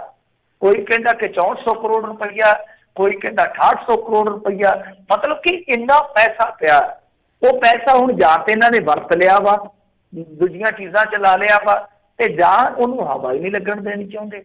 ਸੋ ਆਹ ਹਾਲ ਆ, ਆਹ ਬਿੱਟਾ ਤੇ ਕੋਲ ਸਾਰਾ ਕੁਛ ਆ, ਪਰ ਇਹ ਦੇ ਨਹੀਂ ਰਹੇ। ਹੁਣ ਕਿਹਨੂੰ ਦੇਣਾ ਸਮਝ ਤੋਂ ਪਰੇ ਦੀ ਗੱਲ ਹੈ। ਹੋਰ ਇਸ ਤੋਂ ਵੱਧ ਕੀ ਮੁਸੀਬਤ ਆਉਣੀ ਹੈ, ਕੀ ਮੁਸ਼ਕਲ ਆਉਣੀ ਹੈ, ਇਹਦੀ ਉਡੀਕ ਕਰਦੇ ਸਮਝ ਤੋਂ ਪਰੇ ਦੀ ਗੱਲ ਹੈ। ਪਰ ਉਹ ਜਿਵੇਂ ਆਂਦੇ ਨਾ ਮੌਜਾਂ ਕਰਨ ਗੁਮਾਸਤੇ ਤੇ ਢਾਈ ਮਾਰ ਨਿਸ਼ਾ, ਮਤਲਬ ਕਿ ਜਿਹੜੇ ਹੁੰਦੇ ਆ ਨਾ ਭੁੱਖੇ ਲੱਗੇ ਉਹ ਤੇ ਮੌਜਾਂ ਕਰਨ ਡਏ ਆ। ਤੇ ਜਿਹੜੇ ਸ਼ਾਹ ਆ, ਸ਼ਾਹ ਮਤਲਬ ਕਿ ਲੋਕ ਜਿਨ੍ਹਾਂ ਨੇ ਇਹਨਾਂ ਨੂੰ ਮਤਲਬ ਕਿ ਸਰਵਿਸ ਤੇ ਲਾਇਆ ਹੋਇਆ ਕਿ ਤੁਸੀਂ ਸਰਵ ਕਰਨਾ ਸਾਨੂੰ, ਤਾਂ ਉਹ ਲੋਕ ਜਿਹੜੇ ਕਿ ਨੰਦ ਮਲੰਗ ਜਿਹੜੇ ਇੱਕ ਤਰ੍ਹਾਂ ਨਾਲ ਕਹਿ ਲਈਏ ਕਿ ਜਿਹੜੇ ਲੋਕ ਇਸ ਵੇਲੇ ਖੁਦ ਨੂੰ ਇਸ ਤਰ੍ਹਾਂ ਸਾਬਤ ਕਰ ਰਹੇ ਆ ਕਿ ਉਹਨਾਂ ਤੋਂ ਵੱਡਾ ਕੋਈ ਭੁੱਖਾ ਹੈ ਹੀ ਨਹੀਂ, ਉਹਨਾਂ ਤੋਂ ਵੱਡਾ ਕੋਈ ਲੋੜਵੰਦ ਹੈ ਹੀ ਨਹੀਂ ਹੈ, ਤਾਂ ਉਹ ਮੌਜਾਂ ਕਰ ਰਹੇ ਨੇ ਕਿ ਉਹਨਾਂ ਨੂੰ ਸਮੇਂ ਸਿਰ ਤਨਖਾਹਾਂ ਵੀ ਮਿਲ ਰਹੀਆਂ ਨੇ, ਸਮੇਂ ਸਿਰ ਪੱਤੇ ਵੀ ਮਿਲ ਰਹੇ ਨੇ, ਸਭ ਐਸ਼ੋ ਇਸ਼ਰਤ ਦਾ ਸਮਾਨ ਹੈ। ਪਰ ਤਾਂ ਹੀ ਕੌਣ ਮਾਰ ਰਿਹਾ? ਉਹੀ ਟੈਕਸ ਪੇਅਰ ਜਿਹਦਾ ਪੈਸਾ ਜਾ ਰਿਹਾ, ਪਰ ਮੁੜ ਕੇ ਉਹਦੇ ਕੋਲ ਉਹੀ ਪੈਸਾ ਨਹੀਂ ਆ ਰਿਹਾ ਜਿਹੜਾ ਵੈਲਫੇਅਰ ਦੇ ਰੂਪ 'ਚ ਆਉਣਾ ਚਾਹੀਦਾ। ਜੀ ਜੀ। ਅਗਲੀ ਗੱਲ ਕਰੀਏ, ਕਹਿੰਦੇ ਰਣਜੀਤ ਸਿੰਘ ਤਲਵੰਡੀ ਹੁਣਾਂ ਨੇ ਢੀਂਡਸੇ ਦੇ ਨਾਲ ਚੱਲਣ ਦਾ ਕੀਤਾ ਹੈ ਐਲਾਨ। ਬਸ ਠੀਕ ਹੈ ਜੀ, ਹੁਣ ਐਂ ਚੱਲਣਗੇ ਇੱਕ ਦੂਜੇ ਦੇ ਨਾਲ। ਇੱਥੇ ਨਾ ਸਾਡੇ ਕਾਮਰੇਡ ਆ ਬਲਦੇਵ ਸਿੰਘ ਬੱਲਮਗੜ੍ਹ, ਉਹ ਵੀ ਅੱਜ ਢੀਂਡਸਿਆਂ ਦੇ ਨਾਲ ਚੱਲ ਗਿਆ। ਤੇ ਮੈਂ ਨਾ ਪਿੱਛੇ ਝਾਕਿਆ ਆਪਦੇ ਬਚਪਨ 'ਚ, ਮੈਂ ਸੁਣਦਾ ਆਉਂਦਾ ਸੀਗਾ ਬੱਲਮਗੜ੍ਹ, ਤੇ ਮੈਂ ਕਿਹਾ ਕਮਾਲ ਦੀ ਗੱਲ ਹੈ ਕਿ 20 ਸਾਲ ਹੋ ਗਏ ਮੈਨੂੰ ਰਾਜਨੀਤੀ ਨੇੜੇ ਹੋ ਜਾਂਦੇ ਆ, ਤੇ 5 ਸਾਲ ਉਹਨਾਂ ਨੇ ਕੱਟੇ ਕਾਮਰੇਡਾਂ ਦੇ ਨਾਲ, ਮੇਰੀ ਸੰਭਾਲਾ 5 ਸਾਲ ਕੱਟ ਲਏ ਉਹਨਾਂ ਨੇ ਕਾਂਗਰਸੀਆਂ ਦੇ ਨਾਲ, 5-7 ਸਾਲ ਉਹਨਾਂ ਨੇ ਬਾਦਲਾਂ ਦੇ ਨਾਲ ਲਾ ਲਏ ਕਿਉਂਕਿ ਟਰਮਾਂ 2 ਆ ਗਈਆਂ, 10 ਲਾ ਲਏ, ਤੇ ਅੱਜ ਉਹ ਢੀਂਡਸਿਆਂ ਦੇ ਨਾਲ ਚਲੇ ਗਏ ਆ। ਤੇ ਮੈਂ ਕਿਹਾ ਵੀ ਹੁਣ ਗਾਂ ਪਤਾ ਨਹੀਂ ਕਿਹੜੀ ਪਾਰਟੀ ਹੈਗੀ ਆ। ਤੇ ਨਾਲ ਦੇ ਨਾਲ ਹਾਲੇ ਵੀ ਕਾਮਰੇਡ ਲੱਗਦਾ, ਤੇ ਕਾਮਰੇਡ ਕਾਂਗਰਸ ਵੀ ਜਾ ਆਇਆ, ਕਾਮਰੇਡ ਜਿਹੜਾ ਉਹ ਪੰਥਕ ਧਿਰਾਂ 'ਚ ਵੀ ਵਿਚਰ ਆਇਆ। ਸੋ ਇਸ ਤਰ੍ਹਾਂ ਹੁਣ ਗਾਂ ਪਾਲੇ ਜਿਹੜੇ ਆ ਉਹ ਬਦਲਨੇ ਆ, ਪਾਲਾਬੰਦੀ ਇਸੇ ਤਰ੍ਹਾਂ ਹੀ ਹੋਊਗੀ। ਪਰ ਢੀਂਡਸਾ ਨੇ ਅੱਜ ਇੱਕ ਵੱਡਾ ਬਿਆਨ ਦਿੱਤਾ, ਉਹ ਕਹਿੰਦੇ ਜੀ ਕਿ ਅਸੀਂ ਆਪ ਕਮੇਟੀ ਦੀਆਂ ਚੋਣਾਂ ਨਹੀਂ ਲੜਾਂਗੇ, ਜਿਹੜੇ ਸਾਡੇ ਹਮ ਖਿਆਲੀ ਆ, ਸਾਡੀ ਜਿਹੜੀ ਸਮਾਨ ਵਿਚਾਰਧਾਰਾ ਵਾਲੀ ਧਿਰ ਹੋਏਗੀ, ਅਸੀਂ ਉਹਨਾਂ ਨੂੰ ਸਮਰਥਨ ਜ਼ਰੂਰ ਕਰਾਂਗੇ। ਸੋ ਰਣਜੀਤ ਸਿੰਘ ਤਲਵੰਡੀ ਹੋਰਾਂ ਨੇ ਢੀਂਡਸਾ ਹੋਰਾਂ ਦੇ ਨਾਲ ਚੱਲਣ ਦਾ ਐਲਾਨ ਜ਼ਰੂਰ ਕਰ ਦਿੱਤਾ। ਇਸ ਮੌਕੇ ਤੇ ਨਾਲ ਹੀ ਉਹਨਾਂ ਨੇ ਕਿਹਾ ਕਿ ਦੇਖੋ ਜੀ, ਸਾਨੂੰ ਕੋਈ ਜ਼ਿਆਤੀ ਤੌਰ ਤੇ ਅਕਾਲੀ ਦਲ ਦੇ ਵਿੱਚ ਸਮੱਸਿਆ ਨਹੀਂ ਸੀਗੀ, ਦਿੱਕਤ ਨਹੀਂ ਸੀਗੀ, ਪਰ ਸਮੱਸਿਆ ਸਾਡੀ ਕੀ ਸੀਗੀ ਕਿ ਅਸੀਂ ਕਦੇ ਸੁਪਨੇ ਦੇ ਵਿੱਚ ਵੀ ਨਹੀਂ ਸੀ ਸੋਚਿਆ ਕਿ ਸਾਡੀ ਸਰਕਾਰ ਦੇ ਅੰਦਰ ਸ੍ਰੀ ਗੁਰੂ ਗ੍ਰੰਥ ਸਾਹਿਬ ਦੀ ਬੇਅਦਬੀ ਹੋਏਗੀ। ਤੇ ਨਾਲ ਕਹਿੰਦੇ ਆ ਕਿ ਬੇਅਦਬੀ ਦੀ ਘਟਨਾ ਵਾਪਰਨ ਤੋਂ ਬਾਅਦ 17.5 ਮਹੀਨੇ ਸਰਕਾਰ ਰਹੀ ਅਤੇ ਅਸੀਂ ਕੁਝ ਵੀ ਨਹੀਂ ਕਰ ਸਕੇ। ਪਰ 17.5 ਮਹੀਨਿਆਂ ਤੋਂ ਬਾਅਦ ਵੀ ਕਿੰਨੇ ਮਹੀਨੇ ਲੰਘ ਗਏ, ਤੁਸੀਂ ਹੁਣ ਕਹਿੰਦੇ ਹੋ ਕਿ ਨਹੀਂ ਅਸੀਂ ਕੁਝ ਨਹੀਂ ਕਰ ਸਕਦੇ, ਮਤਲਬ ਕਿ 3.5 ਸਾਲ ਐਕਸਟਰਾ ਲੱਗ ਗਏ ਤੁਹਾਨੂੰ ਇਹ ਤੈਅ ਕਰਨ 'ਚ ਕਿ ਅਸੀਂ ਕੁਝ ਨਹੀਂ ਕਰ ਸਕੇ ਤੇ ਅਸੀਂ ਗਲਤ ਸੀਗੇ। ਖੈਰ ਇਹ ਰਾਜਨੀਤੀ ਆ। ਬਾਕੀ ਦੇਖੋ ਹੁਣ ਢੀਂਡਸਾ ਦਾ ਗਰੁੱਪ ਹੈ ਜਿਹੜਾ ਇਸ ਵੇਲੇ ਇਸ ਤਰ੍ਹਾਂ ਦੇ ਬੰਦੇ ਆ ਜਿਹੜੇ ਉਹ ਲੱਭ ਰਿਹਾ। ਔਰ ਅੱਜ ਇੱਕ ਹੋਰ ਮੋਗੇ ਦਾ ਬੜਾ ਸਿਆਸੀ ਤਗੜਾ ਪਰਿਵਾਰ ਹੈ, ਮੈਂ ਦੱਸ ਵੀ ਦਿੰਦਾ ਕਿ ਜਥੇਦਾਰ ਤੋਤਾ ਸਿੰਘ ਜੀ, ਉਹਨਾਂ ਦੇ ਲੜਕੇ ਦੇ ਫੇਸਬੁੱਕ ਅਕਾਊਂਟ ਤੋਂ ਅਚਾਨਕ ਜਿਹੜੀ ਆ ਫੋਟੋ ਪੈਂਦੀ ਆ, ਵਾਇਰਲ ਹੁੰਦੀ ਆ ਫੋਟੋ, ਤੇ ਉਹਨਾਂ ਨੂੰ ਮਤਲਬ ਕਿ ਦੱਸਣਾ ਪੈਂਦਾ ਕਿ ਅਕਾਲੀ ਦਲ ਸਾਡੀ ਮਾਂ ਪਾਰਟੀ ਹੈ, ਕਿਉਂਕਿ ਵੈਸੇ ਉਹਨਾਂ ਦੇ ਕੁਛ ਰਿਸ਼ਤੇਦਾਰ ਪਿਛਲੇ ਸਮੇਂ 'ਚ ਉਹ ਦਲ ਬਦਲੀ ਕਰ ਗਏ ਆ। ਤੇ ਇਹ ਆਪਣੇ ਆਪ ਦੇ ਵਿੱਚ ਬੜਾ ਹੈਰਾਨ ਕਰਨ ਵਾਲਾ ਮਾਮਲਾ ਕਿ ਜਥੇਦਾਰ ਤੋਤਾ ਸਿੰਘ ਜੀ ਦਾ ਪਰਿਵਾਰ ਦੱਸੇ ਕਿ ਅਕਾਲੀ ਦਲ ਸਾਡੀ ਮਾਂ ਪਾਰਟੀ ਆ।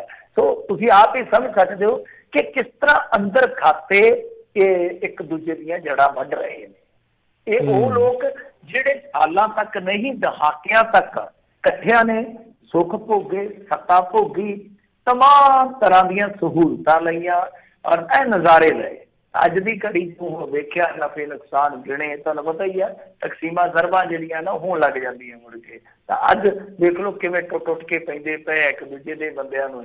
ਬਾਕੀ ਜਿਹੜਾ ਹੈ ਉਹ ਲੋਕ ਤੈਅ ਕਰਨਗੇ ਕਿ ਹੁਣ ਕੀ ਅੱਗੇ ਜਾ ਕੇ ਅਕਾਲੀ ਦਲ ਜਿਹੜਾ ਬਾਦਲ ਆ ਉਹੀ ਸਰਵਾਈਵ ਕਰਦਾ ਹੈ ਜਾਂ ਇਹਨਾਂ ਦਾ ਜਿਹੜਾ ਅਕਾਲੀ ਦਲ ਆ ਜਿਹੜਾ ਡੈਮੋਕ੍ਰੇਟਿਕ ਹੈ ਡੀ, ਮਤਲਬ ਕਿ ਇੱਕ ਬੀ ਹੈ ਕਿ ਡੀ ਆ, ਕਿ ਬੀ ਤੇ ਡੀ ਦੇ ਵਿਚਾਲੇ ਜਿਹੜੀ ਹੁਣ ਇਹ ਖਾਨਾ ਜੰਗੀ ਚੱਲਦੀ ਪਈ ਆ, ਇਹਦੇ ਵਿੱਚ ਕੌਣ ਬਾਜ਼ੀ ਮਾਰਦਾ। ਹੁਣ ਇਹ ਵੀ ਨਹੀਂ ਪਤਾ ਕਿ ਕੋਈ ਅਕਾਲੀ ਦਲ ਹੋਰ ਬਣ ਜੇ ਬੀ ਤੇ ਡੀ ਦੇ ਵਿਚਾਲੇ, ਮਤਲਬ ਕਿ ਸੀ ਆ ਜਾਵੇ, ਉਹ ਚੱਕਰ ਪਤਾ ਨਹੀਂ ਲੱਗਦਾ। ਅਕਾਲੀ ਦਲ ਚੱਕਰ ਹੀ ਨਾ ਰੱਖਦੇ ਤੇ ਅਕਾਲੀ ਦਲ ਚੱਕਰ ਵਰਤੀ ਜੀ ਬਿਲਕੁਲ, ਜਿੱਧਰ ਜੀ ਕੀਤਾ ਉਹਦੇ ਨਾਲ ਜੁੜ ਜਾਣੇ ਆ। ਉੱਦਾਂ ਇਹਨਾਂ ਨੇ ਫੇਸਬੁੱਕ ਤੇ ਲਿਖਿਆ I was born an Akali and I will die an Akali. ਹੁਣ ਢੀਂਡਸਿਆਂ ਦੇ ਨਾਲ ਜੁੜ ਚੁੱਕੇ ਆ, ਸੋ ਹੁਣ ਇਹ ਨਹੀਂ ਪਤਾ ਵੀ ਇਹ ਕਿਹੜੇ ਅਕਾਲੀ ਜਿਹੜੇ ਆ ਹੋਰ ਰਹਿਣਗੇ ਜੀ। ਸੋ ਕਈ ਵਾਰੀ ਨਾ ਚੀਜ਼ਾਂ ਬੰਦੇ ਲਿਖ ਜਾਂਦੇ, ਕਹਿ ਜਾਂਦੇ, ਉੱਤੇ ਖਰੇ ਉਤਰਨਾ ਔਖਾ ਹੁੰਦਾ, ਇਸ ਲਈ ਥੋੜ੍ਹਾ ਨਾ ਹੱਦ 'ਚ ਰਹਿ ਕੇ ਬੋਲਣਾ ਚਾਹੀਦਾ ਆ ਸਾਰਿਆਂ ਨੂੰ ਹੀ। ਅਤੇ ਮਿੰਟੂ ਜੀ ਅਗਲੀ ਜੇ ਗੱਲ ਕਰੀਏ, ਕਹਿੰਦੇ ਜ਼ਿਲ੍ਹਾ ਪਰਿਸ਼ਦ ਬਠਿੰਡਾ ਦੇ ਚੇਅਰਮੈਨ ਅਤੇ ਉਪ ਚੇਅਰਮੈਨ ਦੀ ਚੋਣ ਹਾਈਕੋਰਟ ਵੱਲੋਂ ਰੱਦ। ਦੇਖੋ ਇੱਥੇ ਵੀ ਦੋ ਮੰਤਰੀ ਟਕਰਾ ਰਹੇ ਆ, ਬਠਿੰਡੇ ਏਰੀਏ ਦੇ ਵਿੱਚ ਦੋ ਮੰਤਰੀ ਆ, ਕਾਂਗਰਸ ਸਾਹਿਬ ਮਨਪ੍ਰੀਤ ਸਿੰਘ ਬਾਦਲ ਆ, ਦੋਹਾਂ ਦੇ ਆਪੋ ਆਪਣੇ ਧੜੇ ਆ। ਚੱਕਰ ਕੀ ਸੀਗਾ ਕਿ ਇਹ ਜਿਹੜੀ ਚੋਣ ਹੋਈ ਸੀਗੀ ਇਹ ਹੋਈ ਸੀ ਮੇਰੇ ਖਿਆਲ ਦੇ ਨਾਲ ਦਸੰਬਰ 2019 ਜੇ ਮੈਂ ਕਹਿੰਦਾ 20 ਦਸੰਬਰ ਨੂੰ ਹੋਈ ਸੀਗੀ, ਚਲੋ 20 ਨੂੰ ਹੋਈ ਹੈ ਜਾਂ ਅੱਗੇ ਪਿੱਛੇ। ਤਾਂ ਉਸ ਸਮੇਂ ਹੋਇਆ ਕੀ ਸੀਗਾ ਕਿ ਜੋ ਕਾਂਗਰਸੀ ਆਗੂ ਆ ਤੇਜਾ ਸਿੰਘ ਬੰਦੀਵਾਲ, ਉਹਨਾਂ ਦੀ ਪਤਨੀ ਜਿਹੜੀ ਮਨਜੀਤ ਕੌਰ ਬੰਦੀਵਾਲ, ਉਹਨਾਂ ਨੂੰ ਚੇਅਰਪਰਸਨ ਤੇ ਵਾਈਸ ਚੇਅਰਮੈਨ ਦੇ ਤੌਰ ਤੇ ਗੁਰਪਾਲ ਸਿੰਘ ਚਹਿਲ ਨੂੰ ਚੁਣਿਆ ਗਿਆ ਸੀਗਾ। ਠੀਕ ਹੈ ਜੀ। ਤਾਂ ਦੂਸਰੇ ਪਾਸੇ ਜੋ ਦਾਅਵੇਦਾਰ ਸੀਗੇ ਚੇਅਰਮੈਨੀ ਦੇ, ਉਹ ਸਨ ਬੀਬੀ ਸੁਖਪਾਲ ਕੌਰ ਜੀ। ਉਹਨਾਂ ਨੇ ਹਾਈ ਕੋਰਟ 'ਚ ਪਟੀਸ਼ਨ ਪਾਈ ਸੀਗੀ। ਉਹਨਾਂ ਨੇ ਕਿਹਾ ਸੀਗਾ ਕਿ ਕਿਤੇ ਨਾ ਕਿਤੇ ਇਸ ਸਿਲੈਕਸ਼ਨ ਦੇ ਵਿੱਚ ਪੰਚਾਇਤੀ ਰਾਜ ਐਕਟ ਦੇ ਨਿਯਮ ਆ ਜਿਹੜੇ ਉਹ ਪਾਲੇ ਨਹੀਂ ਗਏ, ਉਹਨਾਂ ਦਾ ਪਾਲਣ ਨਹੀਂ ਕੀਤਾ ਗਿਆ। ਉਹ ਕਹਿੰਦੇ ਕਿ ਉਹਨਾਂ ਦਾ ਚੇਅਰਮੈਨ ਚੁਣੇ ਜਾਣਾ ਤੈਅ ਸੀਗਾ, ਪਰ ਇੱਕ ਮੰਤਰੀ ਦੀ, ਮੰਤਰੀ ਆ ਗਿਆ ਨਾ, ਮੈਂ ਜਿਵੇਂ ਤੁਹਾਨੂੰ ਕਿਹਾ ਕਿ ਪਰ ਇੱਕ ਮੰਤਰੀ ਦੀ ਕਥਿਤ ਸ਼ਹਿ ਤੋਂ ਬਾਅਦ ਜ਼ਿਲ੍ਹਾ ਪ੍ਰਸ਼ਾਸਨ ਨੇ ਮਨਜੀਤ ਕੌਰ ਨੂੰ ਚੇਅਰਮੈਨ ਅਤੇ ਗੁਰਪਾਲ ਸਿੰਘ ਚਹਿਲ ਨੂੰ ਵਾਈਸ ਚੇਅਰਮੈਨ ਬਣਾ ਦਿੱਤਾ। ਮਤਲਬ ਕਿ ਸਾਰੇ ਮੈਂਬਰ ਜਿਹੜੇ ਆ ਉਹਨਾਂ ਦੇ ਵਿੱਚੋਂ ਬਹੁਤੇ ਜਿਹੜੇ ਆ ਵੋਟਿੰਗ ਲਈ ਸਹਿਮਤ ਸਨ, ਤਾਂ ਇਹਨਾਂ ਵੋਟਿੰਗ ਨਹੀਂ ਕਰਾਈ, ਮਤਲਬ ਕਿ ਸਿੱਧੇ ਹੀ ਚੱਕ ਕੇ ਤੇ ਕਰ ਦਿੱਤੇ ਵੀ ਹਾਂ ਭਾਈ ਠੀਕ ਆ, ਬਣਾ ਦਿੱਤੇ ਆ। ਤਾਂ ਹੁਣ ਉਹ ਮਾਮਲਾ ਜਦੋਂ ਹਾਈ ਕੋਰਟ ਪਹੁੰਚਿਆ, ਇਸ ਨਿਬੇੜੇ ਤੇ ਨਿਬੜਿਆ ਕਿ ਇਹਨਾਂ ਦੀ ਚੋਣ ਰੱਦ ਹੋ ਗਈ ਆ। ਪਰ ਹੁਣ ਦੇਖੋ ਕਾਂਗਰਸ ਲਈ ਇੱਕ ਤੇ ਸੰਕਟ ਦੀ ਘੜੀ ਇਹ ਆ ਕਿ ਦੋਵੇਂ ਧੜੇ ਜਿਹੜੇ ਆ ਆਪੋ ਵਿੱਚ ਦੀ ਟਕਰਾਉਣ ਡਏ ਆ।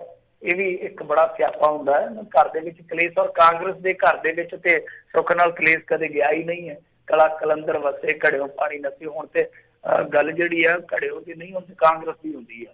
ਤਾਂ ਖੈਰ ਹੁਣ ਇਹ ਇੱਕ ਕਾਂਗਰਸ ਵਾਸਤੇ ਦਿੱਤਾ ਰਹੇਗੀ ਕਿ ਗਾਂ ਕੀ ਕੀਤਾ ਜਾਵੇ। ਔਰ ਦੂਜੀ ਸਭ ਤੋਂ ਵੱਡੀ ਗੱਲ ਇਹ ਆ ਕਿ ਆਉਣ ਵਾਲੇ ਦਿਨਾਂ ਦੇ ਵਿੱਚ ਕੁਝ ਦਿਨ ਤੱਕ ਤੇ ਚੋਣ ਟਾਲੀ ਜਾ ਸਕਦੀ ਆ ਕਿ ਹਾਂ ਭਾਈ ਕਰੋਨਾ ਕਰਾਨਾ ਚੱਲਦਾ ਤੇ ਤੁਸੀਂ ਦਫਾ ਕਰੋ, ਟਲੇ ਰਹੋ। ਪਰ ਕਿੰਨੀ ਕੁ ਦੇਰ, ਕਿਉਂਕਿ ਜਿਹੜੇ ਲੋਕ ਹਾਈ ਕੋਰਟ ਤੱਕ ਪਹੁੰਚ ਗਏ ਆ ਉਹ ਬਹੁਤੀ ਦੇਰ ਤੱਕ ਆਪਣੀ ਪਾਰਟੀ ਨੂੰ ਚੋਣ ਵੀ ਨਹੀਂ ਨਾ ਟਾਲਣ ਦੇਣਗੇ। ਜੀ ਜੀ। ਅਗਲੀ ਜਿਹੜੀ ਮਿੰਟ 'ਚ ਆਪਾਂ ਗੱਲ ਕਰੀਏ, ਕਹਿੰਦੇ ਕੈਪਟਨ ਵੱਲੋਂ ਫਿਲਮਾਂ ਤੇ ਗੀਤਾਂ ਦੀ ਸ਼ੂਟਿੰਗ ਸੰਬੰਧੀ ਨਿਯਮ ਬਣਾਉਣ ਦੀਆਂ ਹਦਾਇਤਾਂ। ਹਾਂਜੀ ਬਿਲਕੁਲ, ਔਰ ਮੇਰੇ ਖਿਆਲ ਦੇ ਨਾਲ ਦੇਣੀਆਂ ਚਾਹੀਦੀਆਂ ਹਦਾਇਤਾਂ, ਇਜਾਜ਼ਤਾਂ, ਸਾਰਾ ਕੁਛ ਜਿਹੜਾ ਉਹ ਕਰ ਲੈਣਾ ਚਾਹੀਦਾ। ਕਿਉਂਕਿ ਜਦ ਤੁਸੀਂ ਦੂਜੇ ਬਿਜ਼ਨਸ ਜਿਹੜੇ ਆ ਉਹ ਤੋਰੇ ਆ, ਜਿੰਮਾਂ ਵੀ ਖੋਲਣੀਆਂ ਚਾਹੀਦੀਆਂ। ਇਹ ਵੀ ਜਿਹੜਾ ਇੱਕ ਬਹੁਤ ਤਕੜਾ ਕਾਰੋਬਾਰ ਹੈ, ਕਿਉਂਕਿ ਇੱਕ ਫਿਲਮ ਦੇ ਨਾਲ 400-500 ਬੰਦਾ ਜੁੜਦਾ, 400-500 ਬੰਦੇ ਦੇ ਨਾਲ ਕਿੰਨੇ ਬੰਦਿਆਂ ਦਾ ਰੁਜ਼ਗਾਰ ਜੁੜਦਾ, ਔਰ ਉਸ ਤੋਂ ਬਾਅਦ ਉਹ ਫਿਲਮ ਸਿਨੇਮੇ 'ਚ ਜਾਂਦੀ ਆ ਤਦ ਕਿੰਨੇ ਬੰਦਿਆਂ ਨੂੰ ਰੁਜ਼ਗਾਰ ਮਿਲਦਾ, ਤੁਸੀਂ ਆਪ ਹੀ ਸਮਝ ਲਓ। ਤਾਂ ਇੱਕ ਫਿਲਮ ਦੇ ਨਾਲ ਕਿੰਨਾ ਵੱਡਾ ਰੁਜ਼ਗਾਰ ਹੈ ਜਿਹੜਾ ਉਹ ਪੈਦਾ ਹੁੰਦਾ। ਔਰ ਇਸ ਤੋਂ ਇਲਾਵਾ ਗੀਤ ਆ, ਜਿਹੜਾ ਗੀਤ ਵੀ ਇੱਕ ਟੀਮ ਜੇ ਮੰਨ ਲਓ ਸ਼ੂਟ ਕਰਦੀ ਹੈ ਤਾਂ ਉਹਦੇ ਨਾਲ ਵੀ ਬਹੁਤ ਵੱਡਾ ਯੂਨਿਟ ਬਣ ਜਾਂਦਾ, ਕੋਈ ਘੱਟੋ ਘੱਟ 20-25 ਬੰਦਿਆਂ ਦਾ ਉਹ ਵੀ ਯੂਨਿਟ ਹੁੰਦਾ। ਸੋ ਇਹ ਸਾਰਾ ਕੁਛ ਹੈ ਜਿਹੜਾ ਉਹ ਹੋਣਾ ਚਾਹੀਦਾ, ਚੱਲਣਾ ਚਾਹੀਦਾ। ਮੇਰਾ ਆਪਣਾ ਜ਼ਿਆਤੀ ਜਿਹੜਾ ਆ ਉਹ ਵੀ ਨਜ਼ਰੀਆ ਇਹੋ ਆ। ਤਾਂ ਇਹਨਾਂ ਨੇ ਕਾਫੀ ਦੇਰ ਕਰ ਦਿੱਤੀ ਆ। ਕੈਪਟਨ ਅਮਰਿੰਦਰ ਸਿੰਘ ਨੇ ਪਹਿਲਾਂ ਇੱਕ ਦਿਨ ਮੂੰਹ ਜ਼ਬਾਨੀ ਕਿਹਾ ਸੀ, ਫਿਰ ਬਾਅਦ ਦੇ ਵਿੱਚ ਗੁਰਪ੍ਰੀਤ ਘੁੱਗੀ ਜੀ ਤੇ ਜਿਹੜੇ ਗਿੱਪੀ ਗਰੇਵਾਲ ਆ ਉਹਨਾਂ ਨੇ ਇਹਨਾਂ ਦੇ ਨਾਲ ਗੱਲਬਾਤ ਕੀਤੀ। ਤਾਂ ਹੁਣ ਇਹਨਾਂ ਨੇ ਕਿਹਾ, ਜਿਹੜੇ ਹੈਗੇ ਆ ਚੀਫ ਸੈਕਟਰੀ, ਤਾਂ ਉਹਨਾਂ ਨੂੰ ਕਿਹਾ ਕਿ ਭਾਈ ਤੁਸੀਂ ਇਸ ਤਰ੍ਹਾਂ ਕਰੋ ਕਿ ਇਹਨਾਂ ਵਾਸਤੇ ਜੋ ਵੀ ਰੂਲ ਕਾਇਦੇ ਬਣਾਉਣੇ, ਕਿਉਂਕਿ ਤੁਹਾਨੂੰ ਪਤਾ ਫਿਲਮ ਦੀ ਯੂਨਿਟ ਕੰਮ ਕਰੂਗੀ, ਉੱਥੇ ਕਰਾਊਡ ਦੀ ਵੀ ਲੋੜ ਪੈਣੀ ਆ, ਉੱਥੇ ਡਿਸਟੈਂਸਿੰਗ ਜਿਹੜੀ ਉਹ ਵੀ ਇੱਥੇ ਚੈਲੰਜ ਰਹਿਣਾ, ਕਿ ਉਹਨਾਂ ਵਾਸਤੇ ਵੱਖਰੀਆਂ ਜਿਹੜੀਆਂ ਤੁਸੀਂ ਉਹ ਹਦਾਇਤਾਂ ਜਾਰੀ ਕਰੋ, ਮਤਲਬ ਕਿ ਨਵੇਂ ਨਿਯਮਾਂ ਦੇ ਤਹਿਤ। ਅੱਛੀ ਗੱਲ ਹੈ, ਚੰਗੀ ਪਹਿਲ ਕਦਮੀ ਹੈ ਜਦੋਂ ਸਾਰੇ ਬਿਜ਼ਨਸ ਚਲਾਏ ਜਾ ਰਹੇ ਆ ਤੇ ਚਲਾਓ। ਹਾਂ ਇਹ ਆ ਕਿ ਸਿਨੇਮੇ ਪਤਾ ਨਹੀਂ ਕਦੋਂ ਖੁੱਲਣਗੇ, ਫਿਲਮਾਂ ਜਿਹੜੀਆਂ ਉਹ ਉਨੀਆਂ ਨਹੀਂ ਬਣਨਗੀਆਂ, ਕਿਉਂਕਿ ਹਰੇਕ ਫਿਲਮ ਨਿਰਮਾਤਾ ਜਿਹੜਾ ਉਹ ਐਮਾਜ਼ੋਨ ਜਾਂ ਜਿਸ ਤਰ੍ਹਾਂ ਹੌਟਸਟਾਰ ਵਗੈਰਾ ਚੱਲੀ ਜਾਂਦੇ ਅੱਜ ਕੱਲ੍ਹ, ਨੈਟਫਲਿਕਸ, ਉੱਥੇ ਫਿਲਮ ਰਿਲੀਜ਼ ਕਰਨ ਦਾ ਰਿਸਕ ਨਹੀਂ ਲੈ ਸਕਦਾ। ਜੀ ਜੀ। ਜਾਂਦੇ ਜਾਂਦੇ ਮਿੰਟੂ ਜੀ ਗੱਲ ਕਰੀਏ, ਲੱਗਦਾ ਰਾਮੂ ਵਾਲੀਆ ਹੁਣੀ ਫਿਰ ਪੰਜਾਬ ਨੂੰ ਪਰਤਣ ਦੀ ਤਿਆਰੀ ਦੇ ਵਿੱਚ ਰਾਜਨੀਤੀ 'ਚ ਹੋ ਰਹੇ ਆ ਸਰਗਰਮ। ਧੰਨਵਾਦ। ਇਹਨਾਂ ਦੀ ਕਸਰ ਰਹਿ ਗਈ ਸੀਗੀ ਤੇ ਇਹ ਕਿਉਂ ਪਿੱਛੇ ਰਹਿਣ? ਮੈਂ ਤਾਂ ਕਹਿੰਦਾ ਕਿ ਲੇਟ ਹੋ ਗਏ ਥੋੜਾ ਜਿਹਾ, ਇਹਨਾਂ ਨੂੰ ਤੇ ਆ ਜਾਣਾ ਚਾਹੀਦਾ, ਪਰ ਵਿੱਚੋਂ ਵਿੱਚ ਝਾਤ ਜੀ ਮਾਰ ਗਏ ਸਨ। ਮਾਹੌਲ ਬਣਦਾ ਪਿਆ ਸੀ, ਝਾਤ ਜੀ ਵਿੱਚੋਂ ਮਾਰ ਜਾਂਦੇ ਸੀ, ਹਾਜ਼ਰੀ ਲਵਾ ਜਾਂਦੇ ਸੀਗੇ। ਤੇ ਉਸ ਤਰ੍ਹਾਂ ਦੇਖੋ ਰਾਮੂ ਵਾਲੀਆ ਸਾਹਿਬ ਜਿਹੜੇ ਪੰਜਾਬ ਦਾ ਮੂੰਹ ਤੇ ਕਦੇ ਛੱਡ ਹੀ ਨਹੀਂ ਪਾ ਸਕਦੇ ਨਾ। ਇਹ ਤਾਂ ਗੱਲ ਹੀ ਝੂਠੀ ਹੈ ਕਿ ਪੰਜਾਬ ਨੂੰ ਭੁੱਲ ਜਾਣ। ਤੇ ਦੇਖੋ ਹੁਣ ਉਹ ਕਹਿੰਦੇ ਕਿ ਆਪਾਂ ਲੋਕ ਭਲਾਈ ਮਿਸ਼ਨ ਬਣਾ ਲਿਆ। ਲੋਕ ਭਲਾਈ ਪਾਰਟੀ ਪਹਿਲਾਂ ਤੁਹਾਨੂੰ ਪਤਾ ਬਹੁਤ ਭਲਾਈ ਕਰ ਚੁੱਕੀ ਆ, ਹੁਣ ਕਹਿੰਦੇ ਕਿ ਆਪਾਂ ਮਿਸ਼ਨ ਲੈ ਕੇ ਆਏ ਹਾਂ, ਲੋਕ ਭਲਾਈ ਮਿਸ਼ਨ। ਪੰਜਾਬ, ਪੰਜਾਬੀਅਤ, ਇਹ ਆਪਾਂ ਗਜ਼ਬ ਦਾ ਮਤਲਬ ਕਿ ਇਹਦੇ ਲਈ ਕੰਮ ਕਰਾਂਗੇ। ਉਹ ਕਹਿੰਦੇ ਆ ਕਿ 20,000 ਤੋਂ ਵੱਧ ਜਿਹੜੇ ਸਾਡੇ ਪੁਰਾਣੇ ਸਾਥੀ ਆ, ਉਹਨਾਂ ਦੀ ਮਦਦ ਦੇ ਨਾਲ ਸੂਬੇ ਦਾ ਭਲਾ ਜਿਹੜਾ ਲੋਚਾਂਗੇ। ਸੋ ਰਾਮੂ ਵਾਲੀਆ ਜੀ ਆਪਣਾ ਪ੍ਰੋਗਰਾਮ ਵੀ ਦੇ ਰਹੇ ਆ। ਉਹ ਕਹਿੰਦੇ ਆ ਕਿ 27 ਸਾਲ ਆਜ਼ਾਦ ਹੋ ਕੇ ਮੈਂ ਲੋਕਾਂ ਦੀ ਸੇਵਾ ਕੀਤੀ ਆ। ਉਹ ਕਹਿੰਦੇ ਆ ਕਿ ਦੋਵੇਂ ਬਾਦਲ ਮੇਰੇ ਨਾਲ ਕੀਤੇ ਹਰ ਸਮਝੌਤੇ ਦੀ ਗੱਲ ਤੋਂ ਮੁੱਕਰ ਗਏ। ਉਹ ਕਹਿੰਦੇ ਕਿ ਬਾਦਲਾਂ ਦੇ ਖਿਲਾਫ ਹਿੰਸਾ ਦੀ ਡਟ ਕੇ ਇਮਦਾਦ ਕਰਾਂਗਾ, ਪੰਜਾਬ ਦੇ ਬੱਚਿਆਂ ਨੂੰ ਹੁਨਰਮੰਦ ਬਣਾਵਾਂਗਾ।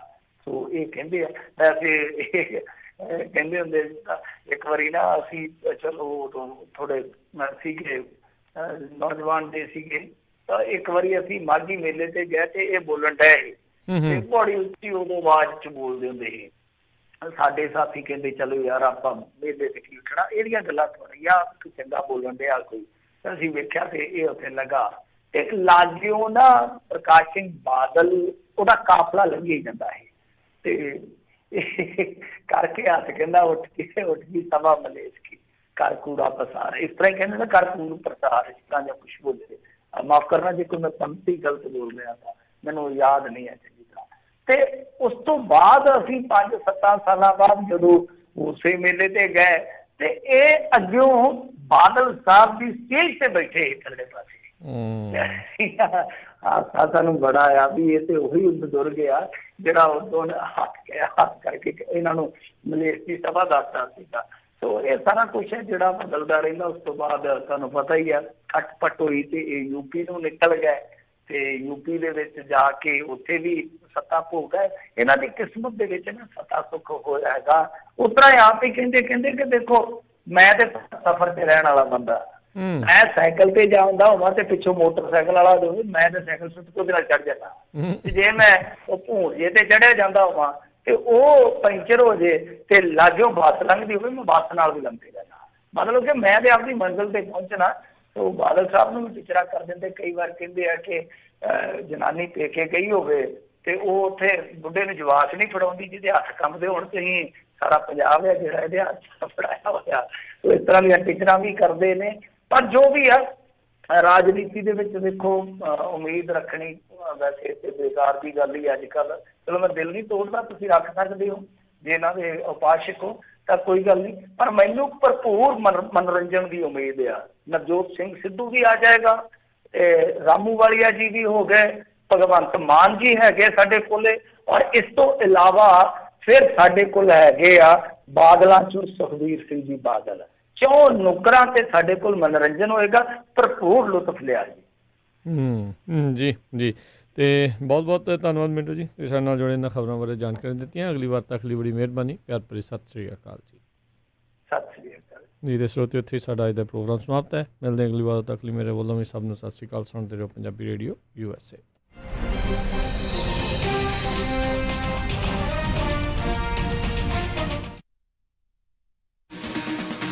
ਸਤਿ ਸ਼੍ਰੀ ਅਕਾਲ। ਮੇਰਾ